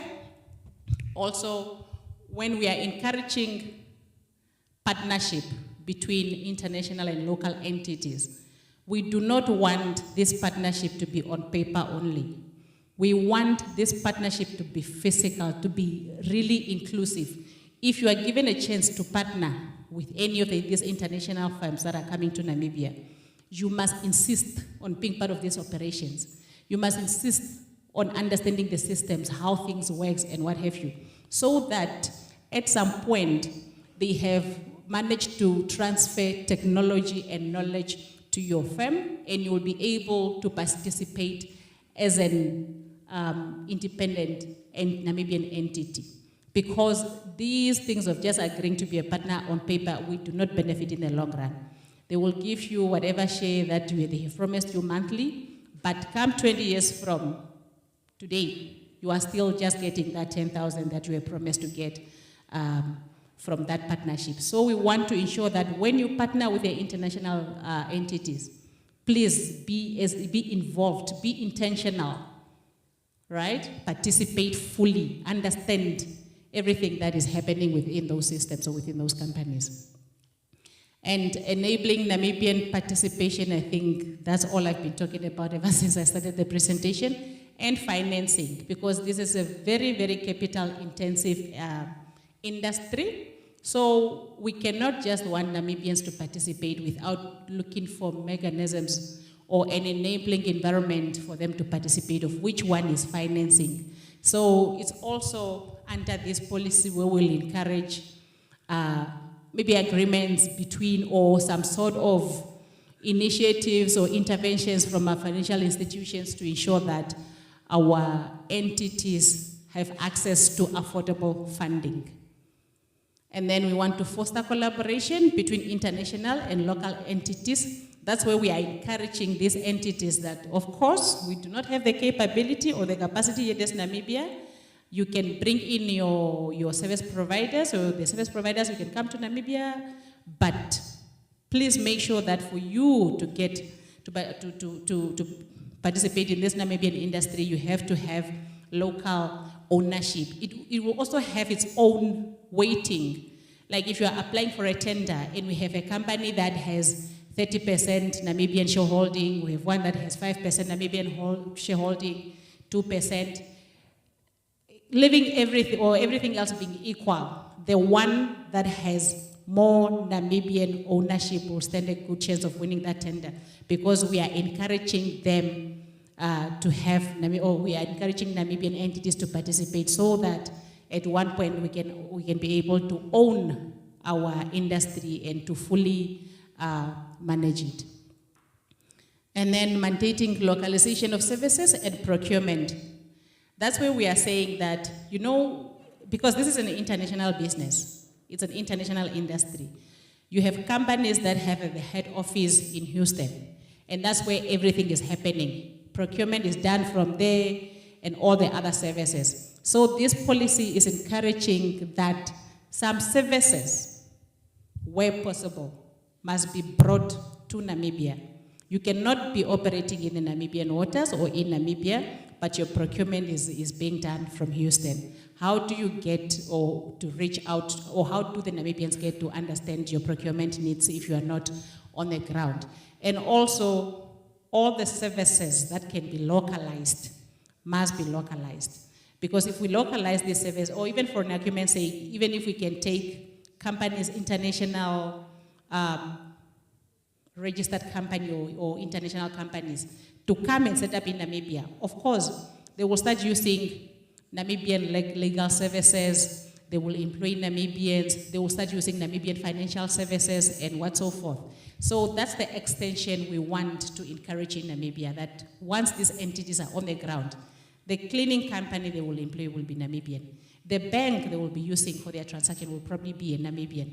Insurance, they will probably have a Namibian insurance a service provider. So these are the objectives of this policy. These are all the things that we want to do to ensure that Namibia fully, or the Namibians are fully participating in the industry. You're probably wondering if we can just go 100% Namibian. Why do we want to have a phased approach or a progressive approach? Instead of telling them that you have discovered our resource, good, train our people so that we can 100% have Namibians employed in this industry, or just capacitate our entities so that all the entities that are operating in this space are Namibian. You're probably wondering why we are not taking that approach.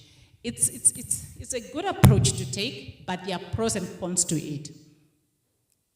The advantages will be that, of course, there will be more jobs created for the Namibians, which is very good.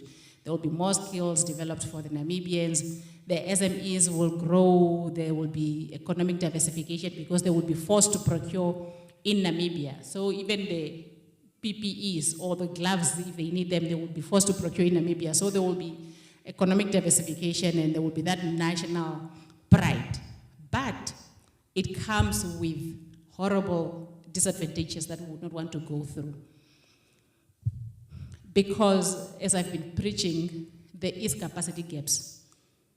We did a baseline study to understand what Namibia can provide to this industry, what skills are readily available in Namibia, what services are readily available in Namibia, and what goods are readily available in Namibia to serve this industry. We did that study, and of course, we found that there are a whole lot of gaps. So, as much as we are starting with local content now, from the word go, we also have to focus on filling these gaps. How do we, what do we do to ensure that we fill these gaps so that by 10 years from today, we are able to take full ownership? So we have to be cognizant of the fact that because of that capacity gaps, it's just not possible. We can't have 100% or high levels of local content.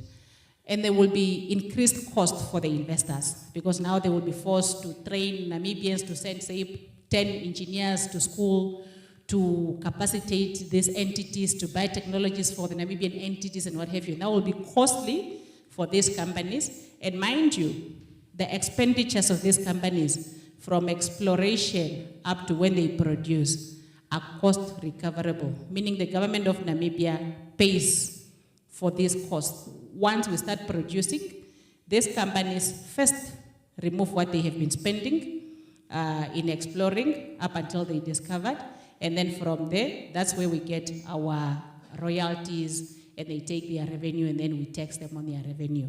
So if we do this, that might increase the cost, which might also be detrimental to the government. And there will be risks of fronting. Mr. McLeod spoke about fronting. Fronting is whereby you are imposing, or your policy says 50% local participation or nothing. Knowing that we do not have that capacity in Namibia, and I'm interested in conducting this business in Namibia, what will I do? I'll go to Louis. We register this business at BIPA with 50% local ownership, but Louis does not participate in any way. If I'm lucky, you'll get something. If you are not, you are just on paper. And all this money goes outside the country. So you do not want to also have a policy that deters in-country value creation. And that will also then lead to corruption. And there will be delays also in project timelines, because then you will need probably 3 years to go get your things in order for you to be able to meet those local content requirements. And there will be a risk of protectionism. Protectionism, I mean, also, of course, when Total is coming here, or when Shell or BW Kudu is coming here, they come here with a mandate from their shareholders to come make money from their shareholders. When they are in a jurisdiction where the policies or the laws are deterring, they will choose to go elsewhere where they can easily make that money from their shareholders. So just to protect their revenues or their finances. And implementation-wise, it cannot all be the job of the upstream petroleum unit. So we have a lot of entities that are participating in implementation of this policy, but the main ones, these are not all of them, but these are the main ones. The main ones will be the unit, that will be now ensuring compliance, doing the monitoring and evaluation, where the companies will be submitting their local content plans. And in these local content plans, we don't just want to see how many people you are employing. We want to see everything. How many people are you employing? Why 10 and not 20? Why do you need experts there? How much time will the experts be employed in Namibia? How much will you be paying them? What is the succession plan that you have thereof? Do you have any capacity building, or what is it called, professional development plan, or whatever that is called for these people? It's a whole lot that you have to provide within your local content plan. And that same applies to the local content report, which now should talk to the plan that was approved by the regulator, which is now the Upstream Petroleum Unit. So the NAMCOR, which is a national oil company, it safeguards the state's interests. It is our commercial arm. It participates in these deals on behalf of government. So they will still continue with their role, participate on behalf of government, but in their participation, there will be the government's eye to ensure that they promote Namibianization and they ensure inclusive national participation across the value chain. They will just not be blindly focusing on drilling, shooting seismic. We also want them to be a watchdog for the government when it comes to local content policy implementation. And Petrofund, we have Petrofund in the room. Thank you for joining us today. The Petrofund, I think we have trained, or they have offered over 400 scholarships in petroleum-related fields from their inception. So we want Petrofund to be responsible for the same role, providing scholarships, skills development for Namibian, and to support research and development that we have spoken to in our objectives. And then also we'll use it as our enabler for youth inclusion, gender inclusion, and to align workforce capacity with the industry demand. And the operator, this will be now our partners that will be now doing the recruitment, these are the people that will be on the ground. So these are the people that we want to recruit Namibians, to use Namibian service providers where possible, to transfer the technology. So for us to hold them accountable, we require that they prepare local content plans that talks to all this that we want them to work on, or that we want them to deliver on. And we'll be monitoring them against these plans. And that was fast. So to conclude, this policy, like I said, applies to the whole upstream arm of the business, which starts from exploration, development to production. And then we want to ensure that we are as transparent as we can, we are as inclusive as we can, and then we apply the global best practices in delivering on our goals. And then we are committing to having regular reviews of this policy to ensure that it's fit for purpose throughout the whole value chain, because the needs at the exploration phase are not the same as the needs at the development phase, and the development are also not the same as the production phase. So we want to do regular reviews and to adapt to the changing conditions of the industry. And the overall goals of this policy are shared prosperity, reduced inequality, and sustainable development throughout the whole value chain. So that's what the local content policy is about.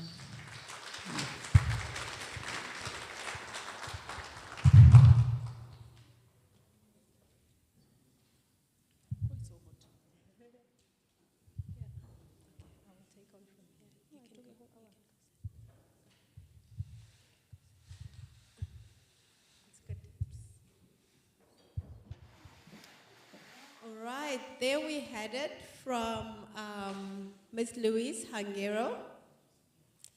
As Louise presented, by now I'm sure we all know what local content policy is all about. She took us through the vision, the mission, the goals, as well as the guiding principles for the policy and the framework that is behind the implementation strategy. So right now we'll be entering into the question and answer session.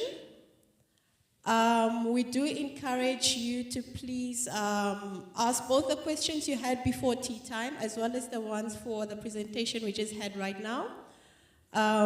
Right now we're just also setting up for a session for the panel that will be answering the questions.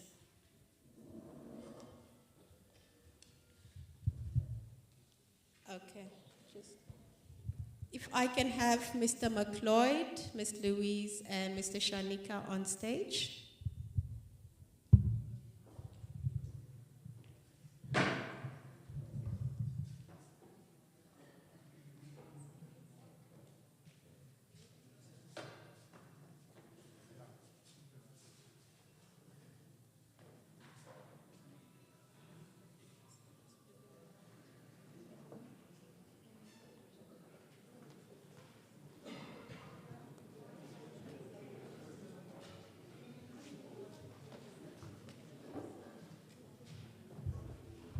Also, just a friendly reminder, we do have a register being circulated around. Can I just see with a show of hands, who has not signed the register yet? Okay, thank you. Mostly on the front side.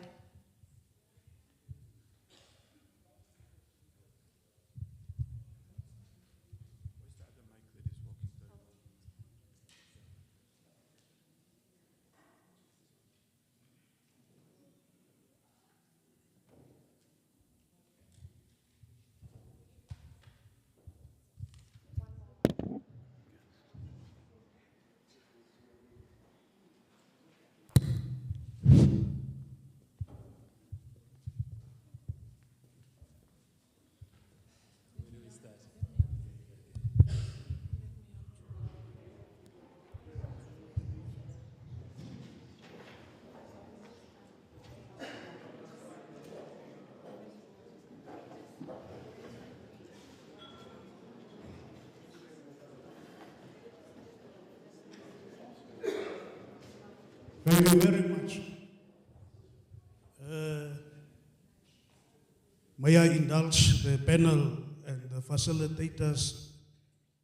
Can I ask the few questions I have or comments in one go, and then I go back and sit down? Yeah. Thank you very much. First of all, wherever development is involved, we have two philosophical principles. In fact, one is a concept. The affirmation of one is not the negation of the other. Is it boo-booing too much? Yeah. Okay. And then we have one that is called a necessary evil, meaning something will happen, not by intention. So now for my questions and contributions. Usually about 2 weeks ago, we had MVA here for the consultative meeting on the amendment of the Act. And they were here alone, whereas we were expecting to have road fund administration, roads authority, and so on. And again today, we have you alone. Whereas, for instance, we talk about that whole economic value chain, for instance. What I'm trying to say is I would love to have Transnami, for instance, here, so that I could say, my brother, bring back that train, bring that train that you have taken to the north to entice the northerners to travel by train, so that with these prospects, development prospects in Lutherans and in the south, we can travel by train so that we can resurrect Konkip, Huachep, because somewhere along the road you need to have respite, and that would have relevant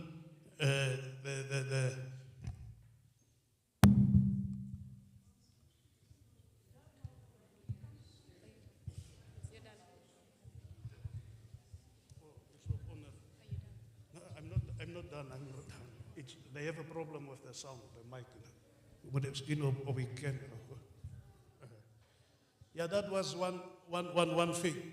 The other one is about What do you mean by local? How local is local? Why I'm asking this question is, for instance, say we have SADC, we have SACU.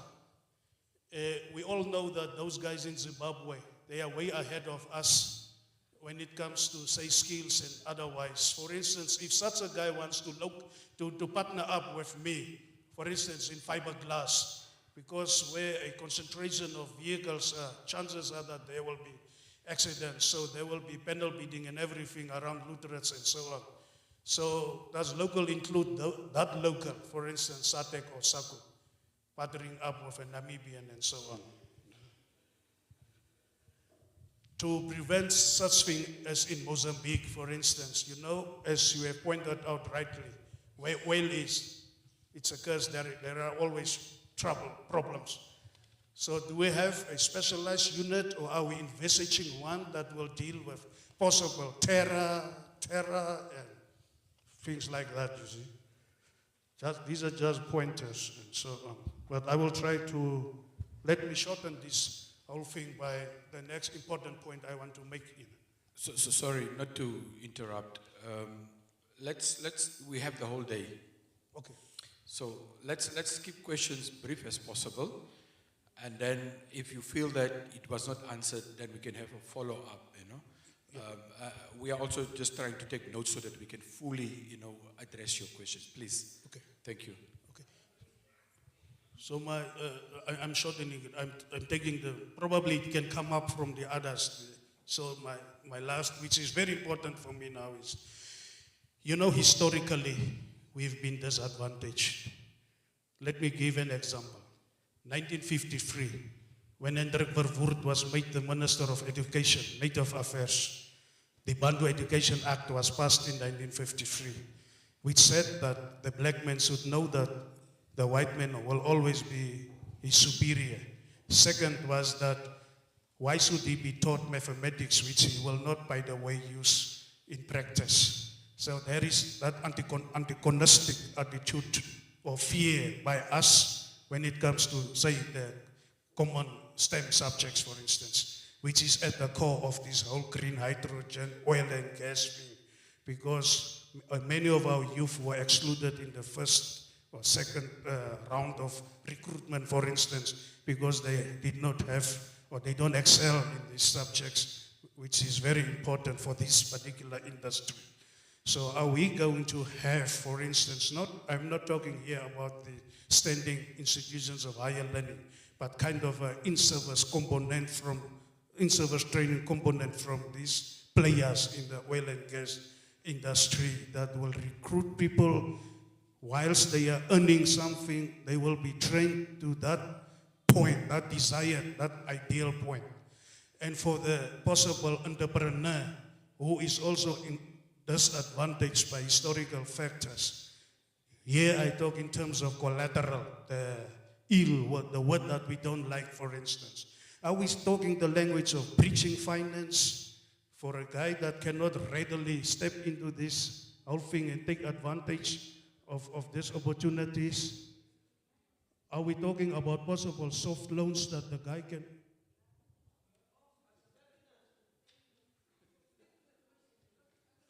No. There was earlier, I'm fighting here for my people's life. It's not that I'm talking by my own. Yeah. Okay,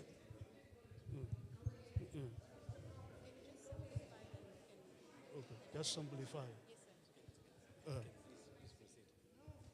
You see,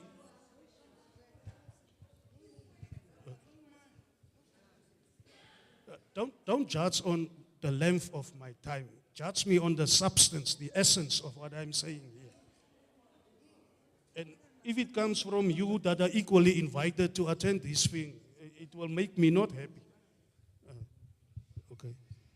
So what I'm trying to address is at the core. Even now as we speak, BIBA is about to deregister thousands of companies because people could not make business because they did not receive tenders, and that's why they could not pay annual fees, or their companies went dormant because of these very things that I'm trying to address here. We even know that in apartheid, those people were given soft loans. That's why, so I'm talking here about economic apartheid, because when opportunities come, I'm not readily having finances or opportunities to take advantage of the financial muscle, to take advantage of these opportunities that we are talking about here. So if I want to start a laundry business in Lutherans, because of this high concentration of people that will come in, there will be uniforms, there will be many things to be, let's say, washed there. But I don't have the finances readily available. Is there breaching finance for me who's sitting in Namalokasi, Chaiplachte, to take advantage of that? I have registered my company. That kind of things. Then we will talk about inclusion. Otherwise, we are excluded beyond your good intentions because I don't have the finances.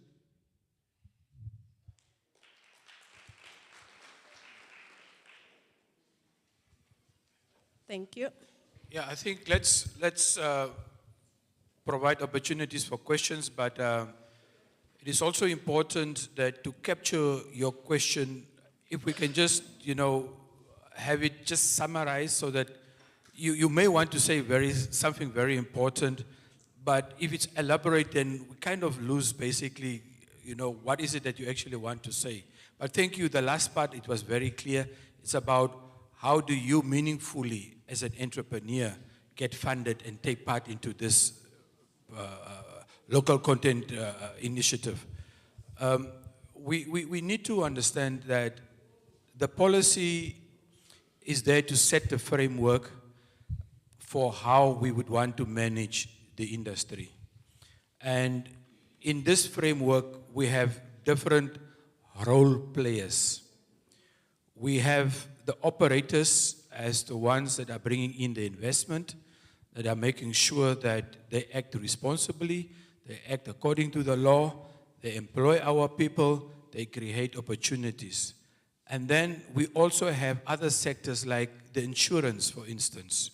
Those sectors are also important to come to the table. They need to provide the necessary risk insurance for whoever is wanting to meaningfully participate in this sector. And then you have the financial institutions, the banking sector, the financing sector that basically provides, that bridging finance for you as an entrepreneur to take part of this particular projects that are coming. So this policy speaks to everybody, and it is for everybody to listen to this policy. If the financial sector, banking people are in the room, they should listen to what you are saying. How can they enhance your vision, your aspirations to take part into this sector? How can they provide financing without collateral or with collateral so that you can meaningfully participate? They need to come to the table as well. This is what we are talking about. We want inclusivity from all sectors. Yeah? So on that particular issue, and then the question was, what is local content? Local content, yes, what is local content and what is a local company? Now, if we talk about from an individual perspective, local content, the persons that are affected most is us, Namibians. We are part and parcel of that definition. When we go to the juristic or the corporate sector, the commercial sector, when we talk about companies, what is a local Namibian company? It is a company that has got 51% shareholding of Namibians. So that is a local Namibian company. And it does make provision for you because of the expertise that are maybe not present in the country, because of the risk capital that is not present here, or it could be any other reason that is relevant. Those people, those Namibians can venture into, getting foreign expertise, foreign partners to come, and then they entering into a joint venture agreement to participate meaningfully. But if we talk about local company, we're talking about 51% Namibians. The rest, 49%, can be, foreign-based, based on what they are bringing to the table to form particular interest in this particular project. I'm not sure whether I've answered all your questions, but if not, you may follow up again. Thank you. Yeah, maybe if I can add a bit to the local company definition that we have in the policy. It also goes further to say that citizens must own at least 51% equity, and at least 30% equity is owned by previously disadvantaged persons as per the Affirmative Action Act of 1998. So previously disadvantaged people are indeed considered in the definition of local content. And it does not talk to SADC, SACU, anything else. It's a Namibian registered or incorporated company with 51%. Namibian ownership of which 30 is owned by previously disadvantaged citizens. Thank you.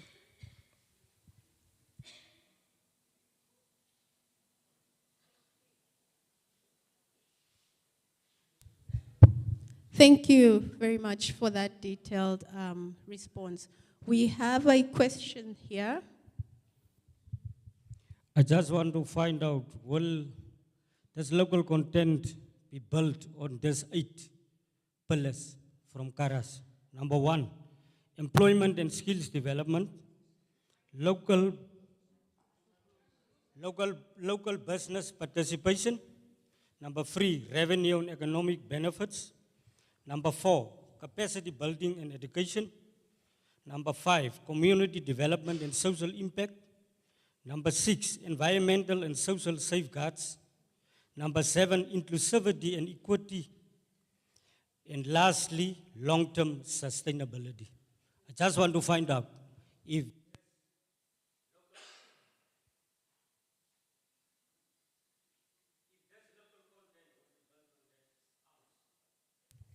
because it comes from Kharas.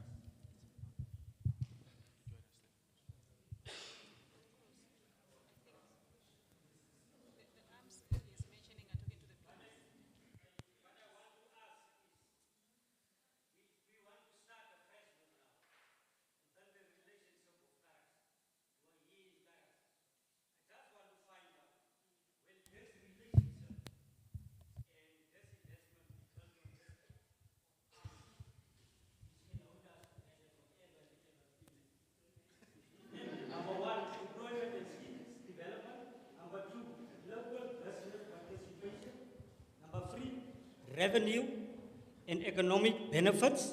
Number 4, capacity building and education. Number 5, community development and social impact. Number 6, environmental and social safeguards. Number 7, inclusivity and equity. And number 8, long-term sustainability. I think that's basically everything we have covered under our guiding principles. Yeah, so of course, those are our guiding principles. That's what we want to.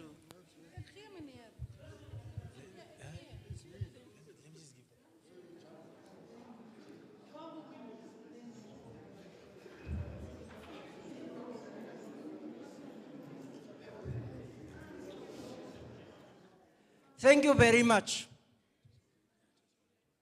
I'm Mr. Christian Ut, retired teacher.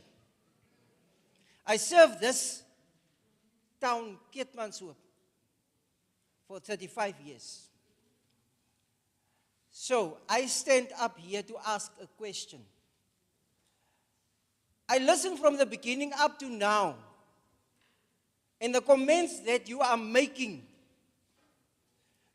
comments about the youth and talking of all other people, but you are excluding the elderly people.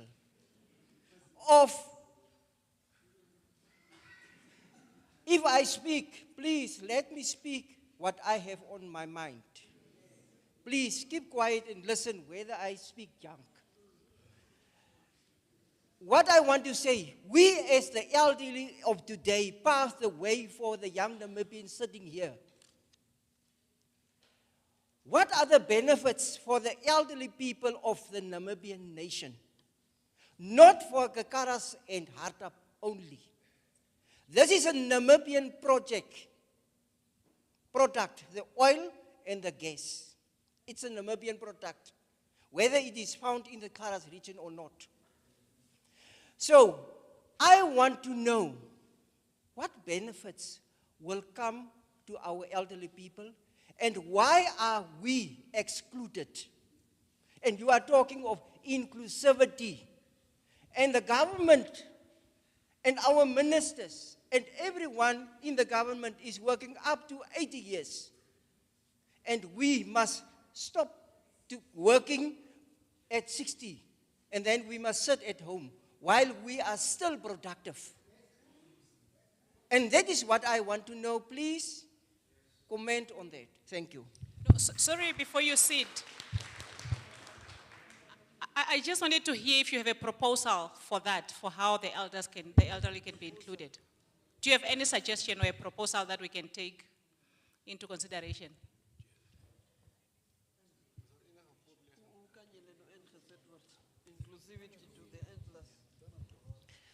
As I have said, we are retired people, teachers, nurses, whatsoever, police, whatsoever. And if we are retired, that doesn't mean we are uneducated. We are educated and we are skilled. So, and we can help with capacity building in many ways. So please, think of it, please.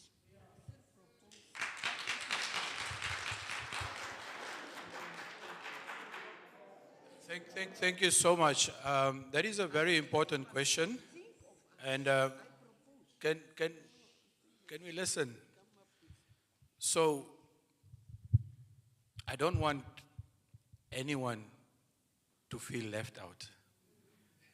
We should all meaningfully participate, whether we are young, whether we are old. This industry does not exclude basically anyone, but it focuses primarily on 3 or 4 areas.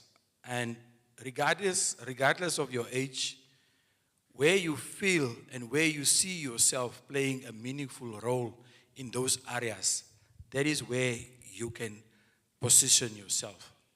One area is the issue of employment creation. There is one area that if you feel, and we have seen internationally that in oil companies, there are people up to the age of 70 years old that are working for oil and gas companies. So you can also find yourself somewhere in that space. The second area is goods and services. If you can provide the goods, if you can provide the services to serve the industry, regardless of your age, yes, you are welcome. Find your niche. Find what is it that you can provide. If you are a business personality, you can also find your niche somewhere. Whatever businesses that you are serving the nation, serving the community, see how best you can also serve the sector. Louise was talking earlier about toilet paper. But there's also other areas where you can also come in meaningfully, play a role. You can provide water, you can provide transport services, you can provide hospitality services. That is where you can meaningfully participate. So regardless of your age, just find yourself where you can play a role. And then also, like I said earlier, the financial sector needs to come in and they need to embrace that particular vision you have, that area where you want to position yourself, to assist you in order to create that ability for you to meaningfully participate. I hope I answered your question, sir.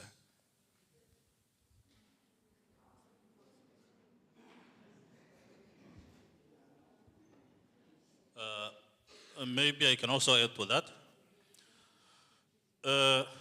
Another area of speciality that our elderly people can also play a huge role is sharing of knowledge. Mem here was asking about institutions in Namibia. And we said, of course, it was our task also to come up with those training institutions. Now, the retired elders are people that are fully equipped with this knowledge and understanding.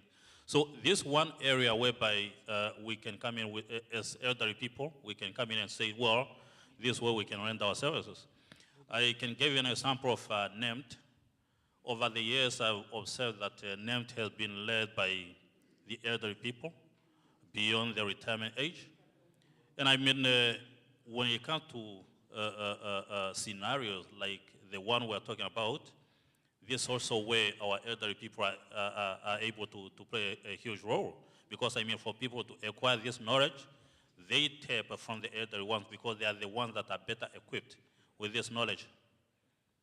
So that is one area of specialty that our elderly people can serve and actually pull their weights when it comes to this oil and gas industry. I was asking our elder if he has any proposal or a suggestion, because this is a consultation with you guys. So we want to hear what you think must be covered in this policy or how you think we should approach some of these objectives. It's good that you are asking questions. They are good questions. But also if you have difficult questions, sometimes also it's good if you can give us suggestions or recommendations on how those should pitch up in the policy. Of course, this is a questions and answers session and we have a recommendation session after lunch, but we also want you to digest what we just presented and give us your proposals or suggestions on how we should drive this local content development for all of us.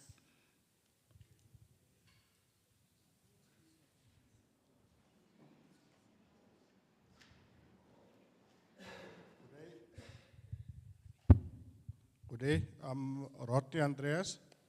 I just wanted clarity on the build of the refinery which was concluded or signed between Botswana and Namibia. Between Botswana and Namibia.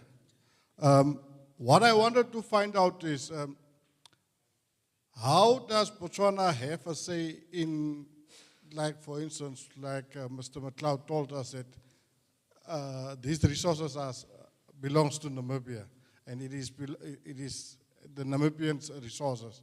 But even a small contract, a transportation contract for Botswana Oil to give a Namibian, that it can't be done. But yet we are inviting those, another country into our resources. How do we say that we are allowing such things into our resources? Meanwhile, meaning that any entity from Botswana can then procure the petroleum or whatsoever product through their respective government, meaning that the local entities which owns petroleum wholesale licenses will then again be left out and then be just idle there. Meaning BIPA will also have to cut all these companies out and opportunity doesn't prevail. Can you give us clarity on these agreements? Are we talking about local content? Or are we talking about something else? Look, those are just discussions.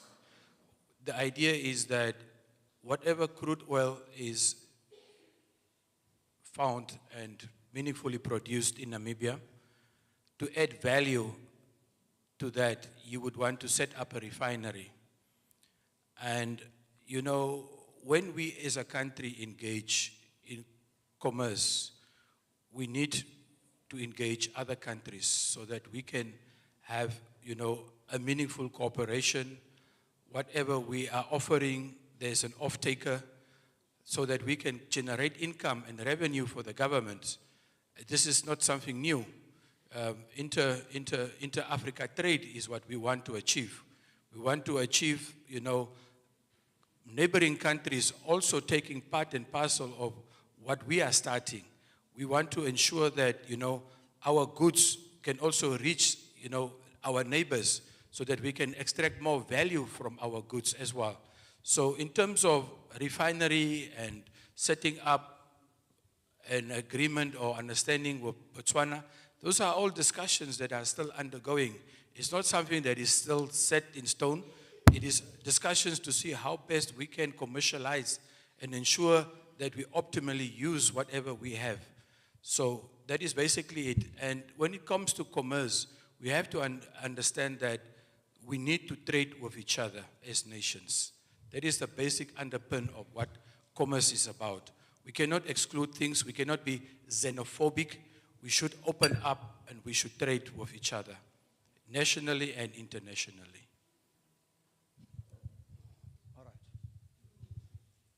All right.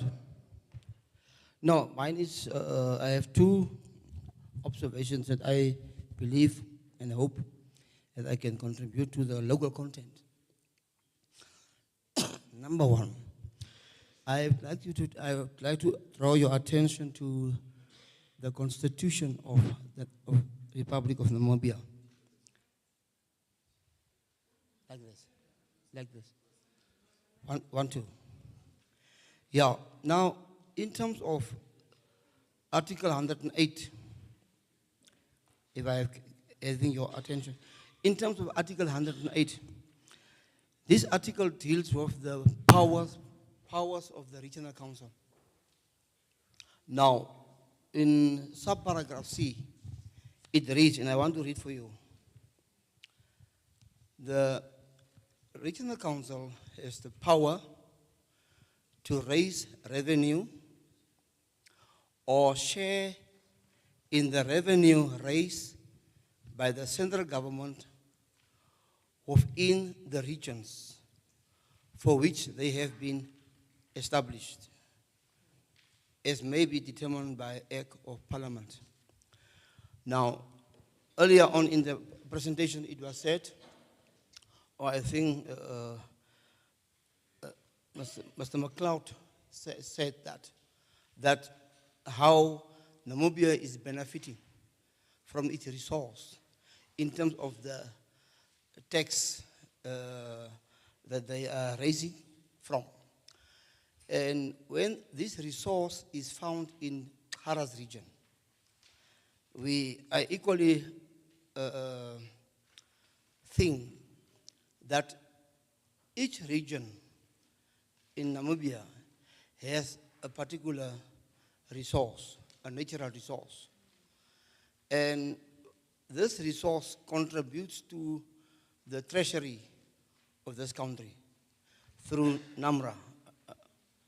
And now, this article which I have just read, I don't know how we can influence, because the regional councils must share in the revenue raised by the central government for the regions, in the regions for which the council has been established.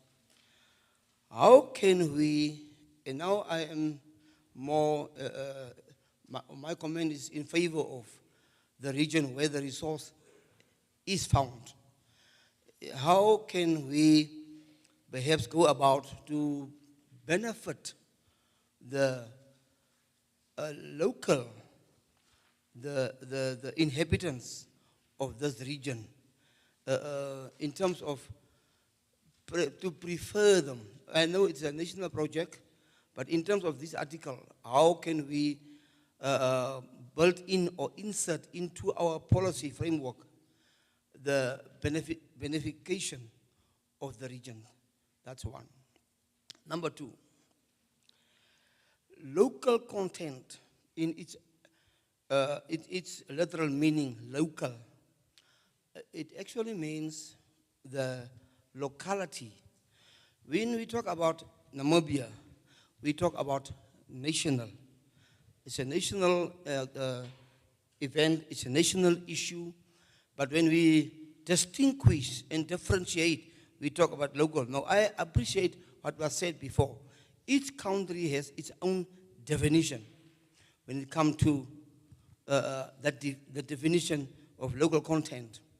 I would like to cascade it down and see how can we fit in the local content within the context of the areas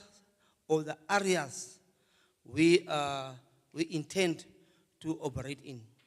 Because we got international market and we got national market.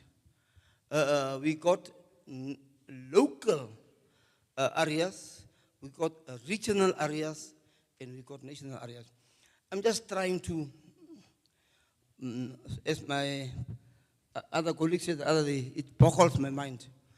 I just try to bring that into our understanding to see how we can permit into our definition and our objectives in terms of the local and also in terms of the powers of the Regional Council.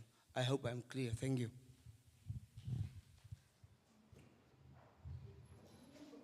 Honorable Isaacs, thank you so much for that valuable questions. I wish I can fully address them as supposed to. However, what I can say is that your input is noted, a very valuable input. You are basically emphasizing the need for the inhabitants of the specific area where the resource is found to get the benefits first before you open it up to, the nation. Is that how I understand it? Thank you. Yeah, I think that input is very valuable. It is noted. I will not at this point respond to it, but we are going to take it up. It is something that we need to internalize and consider to come up with a response and how we can address it in the policy. Thank you. Thank you. Thank you. Nobody knows me very well. I'm the councillor of the Keetmanshoop, still the councillor of Keetmanshoop Rural Constituency. A question, not long ago, we have an oil and gas conference in Mercury Hotel in Windhoek, a world conference. And there was also a saying of policies of oil and gas. And the lawyer, as I understand it from that lawyer of that policy, the question was raised, how binding is that policy to the company? And it came out that that policy is the value of that paper. You cannot take the policy to court if anything happens. That's what I understand. That's my concern now of this policy. It is well written, but what is the ownership, what the Namibians will get?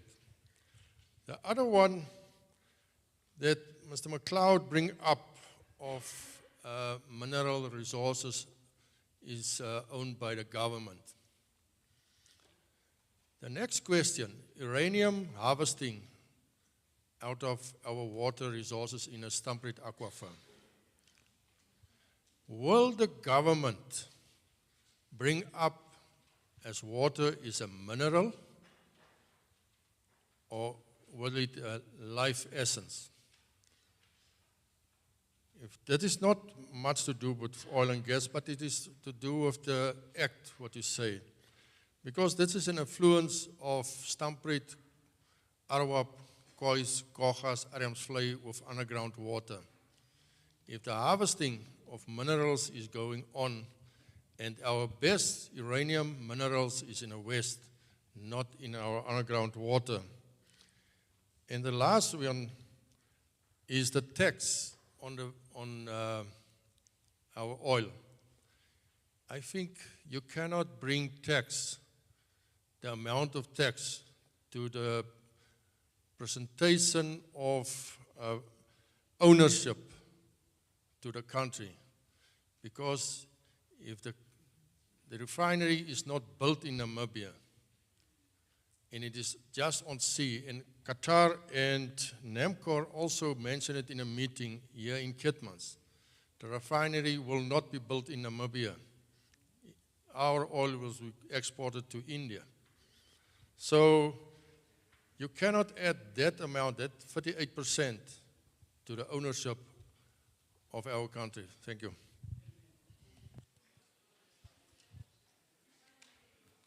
Thank you. Thank you so much, Honorable. Are we listening? Are we listening? Keetmanshoop, are we listening? Thank you. Those are very, very, very important questions. So, how binding is this policy? Is it just the value of the paper, as the question was posed, or is it a meaningful document that we can build on? So, if you look at the lawmaking process in Namibia, you would see that it starts with the policy. It starts with getting the buy-in and the understanding of the communities, so that that is formulated into a policy, which then moves and translates to the second step, which is the act. So meaning that this policy still has an evolution process to undergo. What we agree today and what the other regions agree to, all those inputs are valuable for us to formalize the policy. And then when we now amend the law, the policy is the one that is guiding us.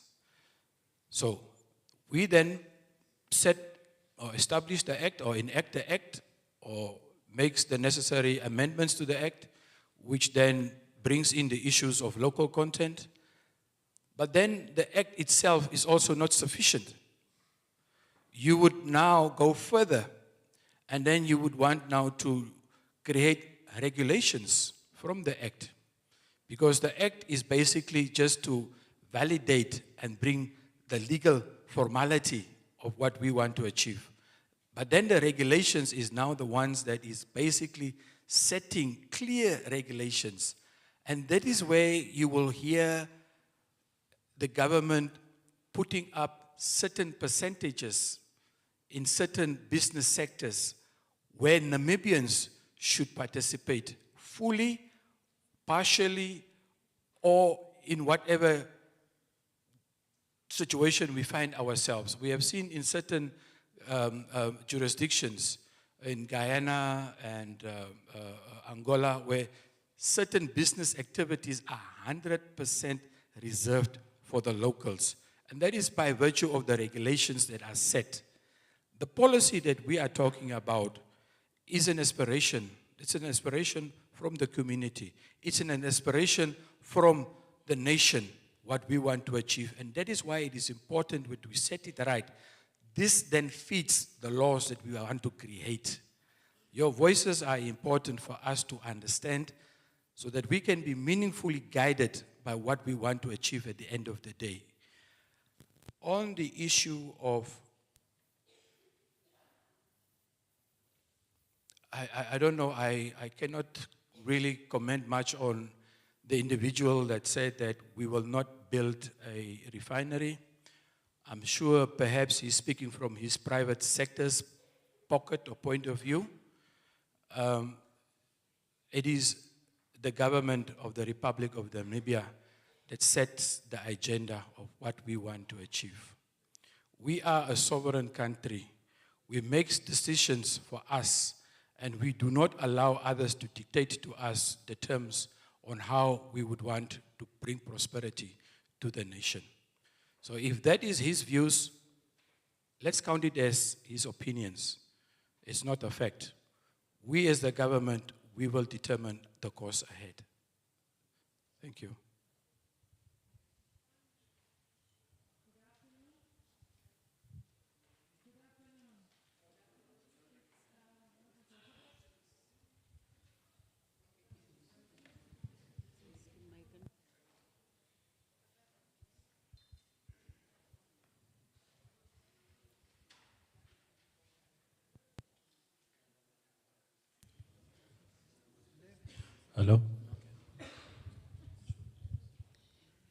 Mazares.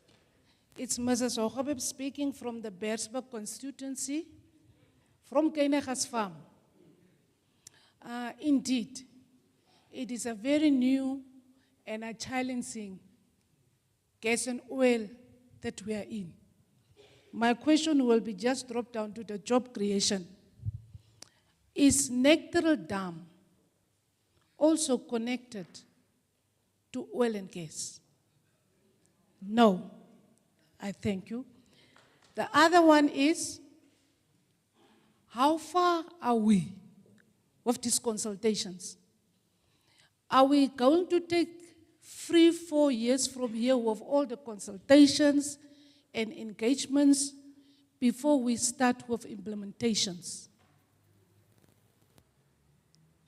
That's all I can say. Before we start with what?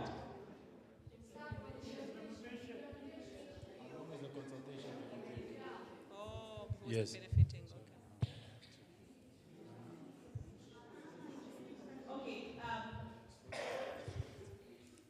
We are currently doing regional consultations. We have started on Monday the 1st from Lutherets, and the idea is to cover every region in Namibia. So we are visiting every Namibian region for for regional consultations. Once that is done, we are hoping to have a validation workshop. After these consultations, we're going back to Windhoek, back to the office. We would want to have all your contributions reflected in the new draft policy. And that's the policy that we'll bring back to you again, but this will be done in one validation workshop that will be happening in Windhoek. We will consult your seniors or your leaders to ensure that they are present to see your contributions reflected in this policy. And that will be now the policy that we will again share with you, which after we will start with the process of drafting the legislations that Mr. McLeod have alluded to. So we want to fast track this. We want to ensure that this is done as fast as possible. Good afternoon. Thank you for the opportunity. I'm also a retired teacher. Retired but not tired. I concur with my learned colleague and friend, a veteran. We grew up in Keetmanshoop. That surname McLeod, it reminds me about the late Ben McLeod of Zeeblachter. And if you talk about Zeeblachter, you talk about the dusty streets. This site was prohibited for us.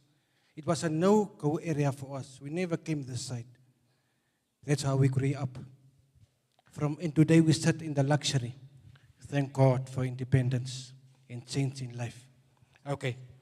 And then, I don't want to be long, but that is just my introductory remarks. I'm proud of you, Mr. McLeod.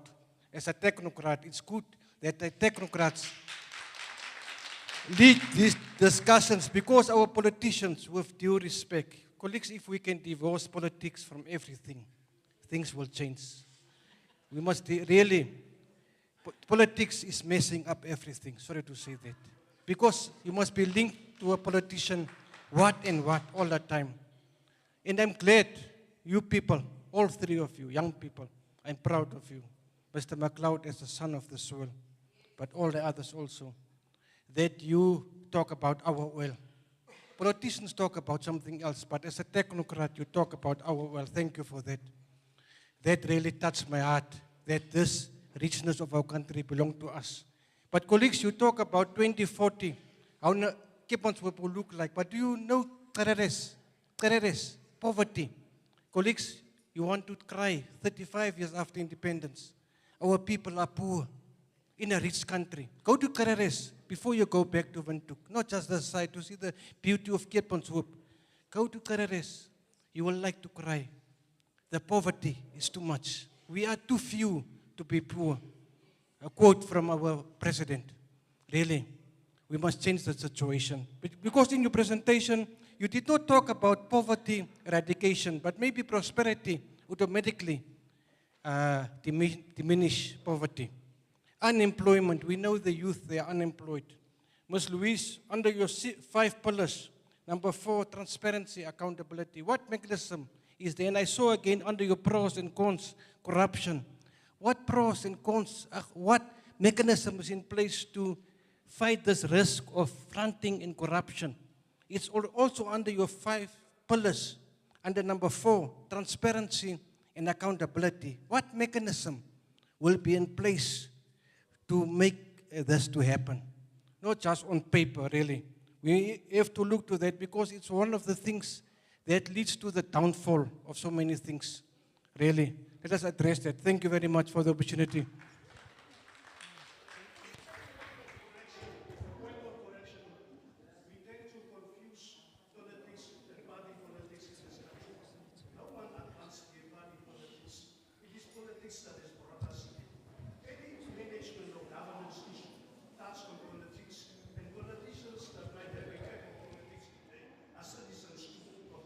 Yeah.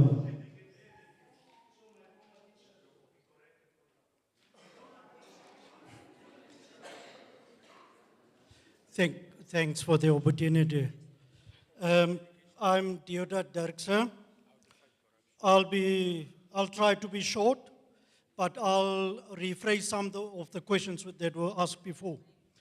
The first one is with regards to the transparency and accountability. We are confused as to who are the custodians of the oil industry, or at least the upstream oil industry. The local content document says, policy document says, it's Ministry of Mines and Energy, but the presidency is currently running with this.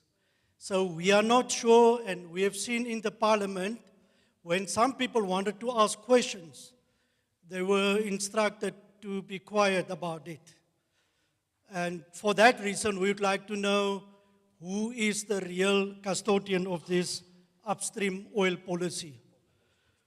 Then, because it goes with the transparency and accountability, what the chairman of Kharas Regional Council was touching upon is, can we be very specific on the local community? The policy is defining it, but we are not identifying those that are defined. We are just defining it as people who live in the area where the operations are, without identifying them. What are the chances that we identify them so that we know what needs to be done? The chairman was not very specific, but I'll be specific to say that Kharas Regional Council must benefit from the royalties. Whether it's 1%, 0.5%, a portion of royalties needs to be paid to the regional council for this part. That is what I'm proposing. Then I'll, at the same vein, saying all these organizations that were developed or established after the independence of the country, Namdia's head office should have been here in Keetmanshoop or in Oranjemund. Why in Windhoek? So all the tax revenues that are generated from the oil industry, which is envisaged, must be paid here so that we have got proper statistics of what is produced in the Kharas region and how Kharas region is benefiting from those ones. That is on the part of transparency and accountability. Then there is one thing that Mr. Honorable Gertjie Witbooi touched upon. That is the question of NAMCOR. We expect the investors to do their own due diligence. But when we say upstream of NAMCOR and downstream of NAMCOR are two different subsidiaries, are they governed by the same board of directors? And if they are governed by the same board of directors, it's a problem. So we must consider then to have a different organization that must deal with upstream, because we have now gone through corruption with the downstream portion. let's have a clean sheet for the upstream portion of the business. Then I look at the policy objectives that were presented, and I miss the most basic one. That is to optimize maximally or in maximum from the product itself or the resource itself, the oil. We are dancing around employment, taxes, we are dancing around goods and service. But I need to see exactly what we are getting out of the oil. What's currently happening in the mines and energy sector is, yes, people are paying royalties because the royalty line is from revenue, less the treatment charges, less the delivery cost, then you get the revenue line. Those ones, royalties are paid. But if I look at the uranium business, for instance, for the past 2-3 years, they didn't pay single tax because they pay only tax when they make profit. But in the meantime, that uranium has left the country. So we should not link it. We should not link the actual product or the resource to profits and losses and the taxes that are paid there.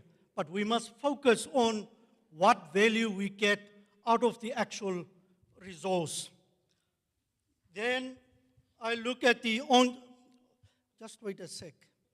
On the onshore and offshore issue, I've seen the local content document is saying as far as possible it'll be onshore, but where it's impossible it will be offshore. That's more or less how I read it. I would like to make the point that it must be onshore. Everything else around it must be negotiated.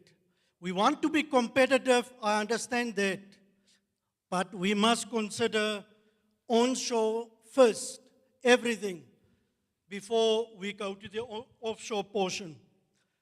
Then lastly, this is my last point, is to rephrase what Gertjie said and what Honorable Labak-Skagni was saying now, that we can't link the tax to ownership.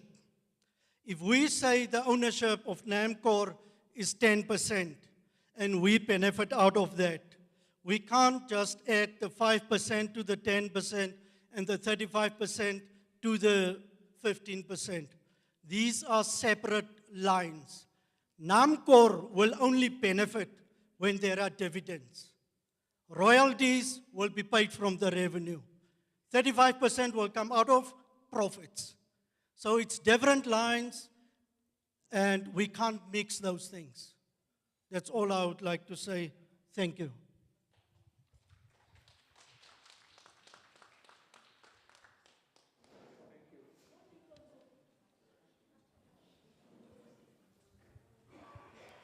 Thank you once again for those questions. Sorry, Mr. McLeod, can I just jump in there quickly? Yeah. To the audience, please be aware that there is still a session after lunch. The mic, I do understand the mic was this side. It will be on that side. You'll have time to make recommendations and further questions as well. Please be aware, after lunch is a very big part because the recommendations will be noted, and this is what we will take back to report on. Thank you. Yeah, thank you. I just want to give this feedback on the issue of fighting corruption, etc., and transparency. It is important to know that the 8th administration, under Her Excellency President Netumbo Nandi-Ndaitwah, is explicitly clear that it cannot be business as usual. Also, we are too few to be poor. There is also another strong message. And if you follow the latest or the current events that is happening in Namibia, you will see a lot of accountability that is coming through. People that have been in power, people that have been in positions of trust, that have been taken to task and kept accountable. That is how this administration, under Her Excellency, is keeping accountability and steering away from corruption. And also, the onus is also on all of us to also be a participant and a player in ensuring that government is held accountable. The voices need to be heard. We need to have transparency, because transparency and accountability brings trust. That is what we want to achieve. Now, on the issue of local inhabitants, that is a very, very, very, very valid issue. How do we make sure that whatever accrues from it, how can it benefit the local inhabitants first, as opposed to us looking at now the definition of local in itself? That we fully understood. Like I said, it is something that we need to put our head and attention towards too, so that we can come up with a proper approach to that. We are taking note. Why we are here is to listen to you. We are listening and we are hearing your concerns. We are going to look it up and we are going to consider it. At the validation workshop that is going to take place, we are now going to pronounce ourselves on each and every of those concerns that has been raised. So it is very important that you raise your issues and then you also follow us and then you keep us accountable, keep us honest also. The platforms will be there, the media platforms will be there. Unfortunately, that validation workshop will take place in Windhoek, but the live streams will be there. Remind us, this is what was raised. What is the position on this? And I think on the other issues, equally other important issues, Ms. Angero will address it. I think the issue on why the name of the Ministry of Mines and Energy still reflects in the document, I think she will shed more light on that. Yeah, and maybe also just to touch a bit on the transparency. I think under the first objective, which is now to establish a clear regulatory and institutional framework for local content requirements, we have a lot of strategies, of which one will be to establish and maintain well-resourced institutions that will provide for robust monitoring and reporting systems to ensure that this local content is properly, effectively reported and monitored. And then there will be hefty penalties for non-compliances in form of fines, sanctions, cancellation of licenses, whatsoever. So that's also how I can add to the transparency part. For the custodianship of the petroleum resources, we apologize for the mix-up where that sometimes we are reading Ministry of Mines and Energy and we are talking of the Office of the President. I think it's because of the announcement that was made by the President on in April, in March, when in her taking over speech. We are still in the transitioning phase. The Petroleum Affairs Directorate was sitting with the Ministry of Mines and Energy for the longest time, or for this whole time. But now the upstream part of the business, both downstream and upstream, was one directorate. Now the upstream part of the business has moved to the Office of the President. So initially this document was drafted by the directorate while it was serving under the Ministry of Mines and Energy. Now we are still in the transitioning phase. So with time, we will iron out all these things, we'll clean up the document, but currently the custodian of the petroleum resources, especially the crude oil, the upstream part of the business, is the upstream petroleum unit serving under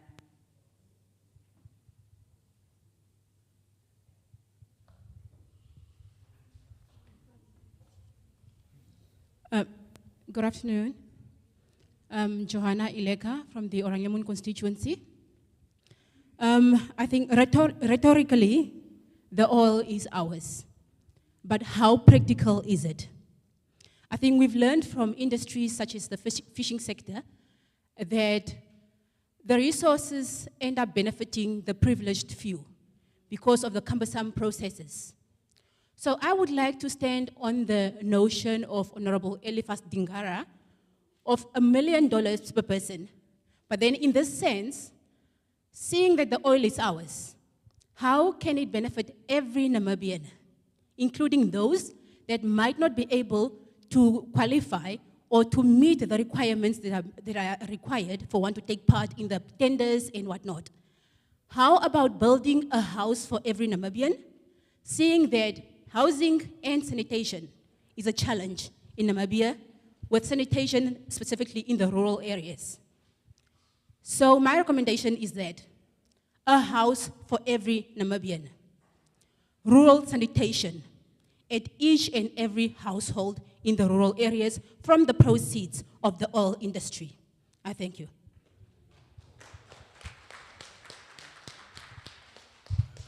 Thank you so much. Let me reflect on the issue of the oil is ours. And I will again stand by it. The oil remains the property and the ownership of the state. We should also, and maybe that is where NAMCOR, maybe in our going forward, to reflect what are the costs involved in extraction, so that we can have a picture on what are the implications, financial implications, when it talks about, you know, extracting, exploring, developing, etc., for us to have an understanding. So when we say the oil is ours, it means that we have the resources. But in order for us to develop these resources, it requires a lot of money. Ms. Hangero explained the top 5 companies and what their value is, their worth is. Some of these companies, their budgets are maybe 5 times the budgets of our country, Namibia. They have the resources. So the financial muscle, they need to come in for us to meaningfully extract these resources. And I can assure you, if you drill a well to look for oil, the cost of drilling a well per day can go up to $1 million US. Translate that into Namibian dollars. If you look at it, this activity sometimes takes 2 months, 3 months, just looking for oil. With that mindset of it costs 1 million a day to drill. Now, if we have the money, we can do that. But I can assure you that internationally, we are a frontier country. The chances of success in a frontier country ranges between 5 to 10%. The risk is extremely high. Now, if we talk about, let's say, 30 million US 1 month of drilling, translate that into Namibian dollars. Can we as a government afford to do that? We can't. That is why we need investors to come and do the drilling.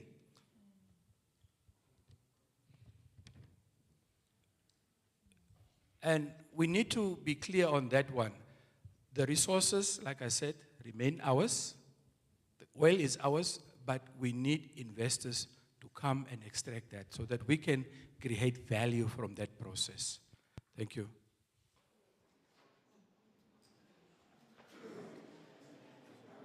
Okay, can we have the last one in front here?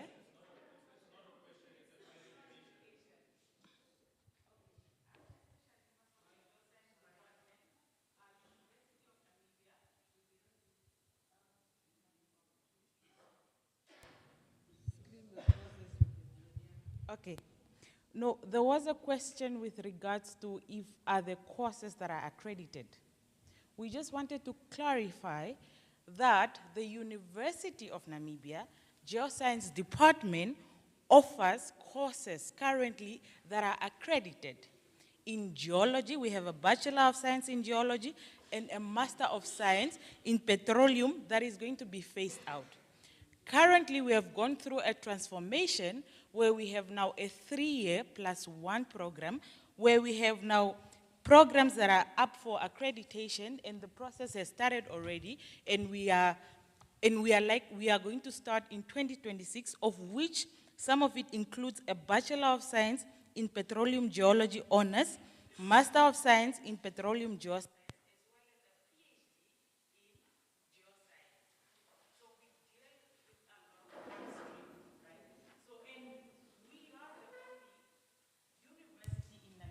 that offer geoscience, and in fact, we are the only, the southern campus, it is the only campus in Namibia that offers geoscience.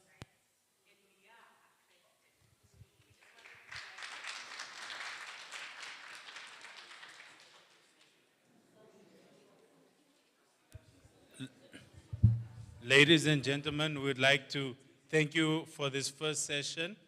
We will be having a session after lunch where I know the Mr. Kakona, we had the last question right in front. Can we take that one and we break for lunch?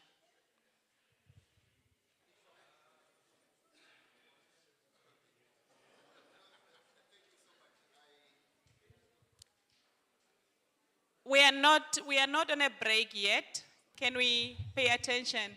Thank you. Okay, thank you so much.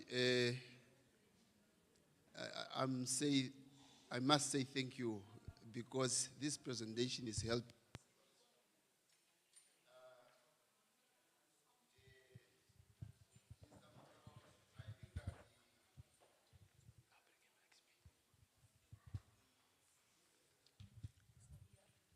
I think that you took the point when people have a concern with the percentage which we own. Even though you categorize them, there is a serious concern from the people of Namibia. And we picked up in most cases, when the issue of green hydrogen came in, when the issue of the mining percentage which we own there, and again on the oil. Please take into consideration, we want the percentage of the oil which we're going to own as a Namibian government to be like the one in a diamond mine. NAMDEB with the beer, the government of the Republic of Namibia with the beer, we all own 50-50 without attached to say this is a tax or whatsoever. And that's the clear percentage which we are looking for from the oil. Secondly, please, on the policy, when you reach probably the act and the regulation, there is a problem that we're experiencing in Namibia, especially when it came to the local content. Whenever people get subcontractor or get outsourced, the end user got nothing in terms of the salary. And I saw it happening in the mining industry. The person who employed directly by the company can be mine or either that oil which we are talking about is a well paid.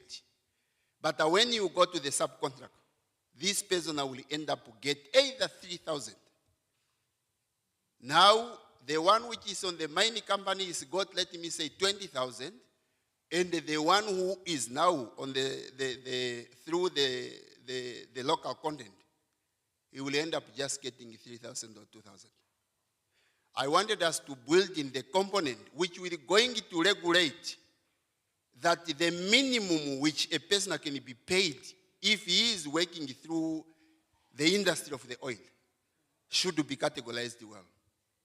Otherwise, again, we're just talking about the local content, but at the end of the day, similar even, I experience now in some other contractor which given from other government institution, this local content issue.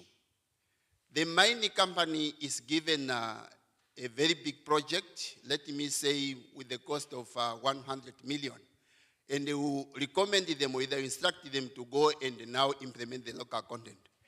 But when it came now for them to give this job to the local content, there is no specific amount. You are told to go and submit your quotation and they do what. At the end of the day, there is no controllable measure. We want to put proper regulation when we talk about the beneficiation to the local people to ensure that we have a control over it, so that it cannot be left only to the owner, that foreign company or foreign investors who come and they get the job, and then we feel like, Namibian people are given opportunity. And lastly is to join the colleague who have been calling to say, you see, we are having currently the green hydrogen. This green hydrogen are benefiting Rudrets and the Ausch in terms of local beneficiation. There is a budget which has been specifically given to that, and again, both Rudrets and the Ausch benefiting. And this is what we are talking about, to say if the oil came, please, let's make sure that there is a specific budget. And we really appreciate the government of the Republic of Namibia.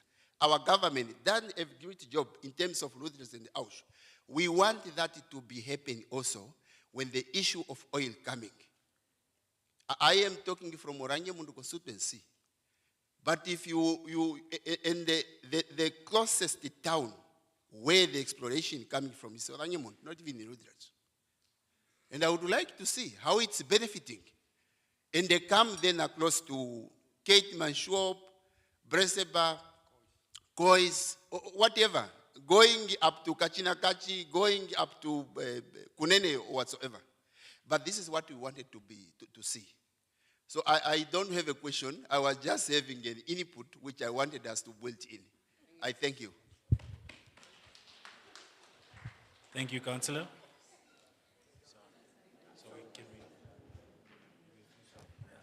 Honorable, thank you so much. And we are taking note of that input. It echoes basically what Honorable Isaacs was also alluding to earlier. Obviously, it wasn't a question, it was an input. We have taken note of that. Thank you so much. Appreciate it. Thank you.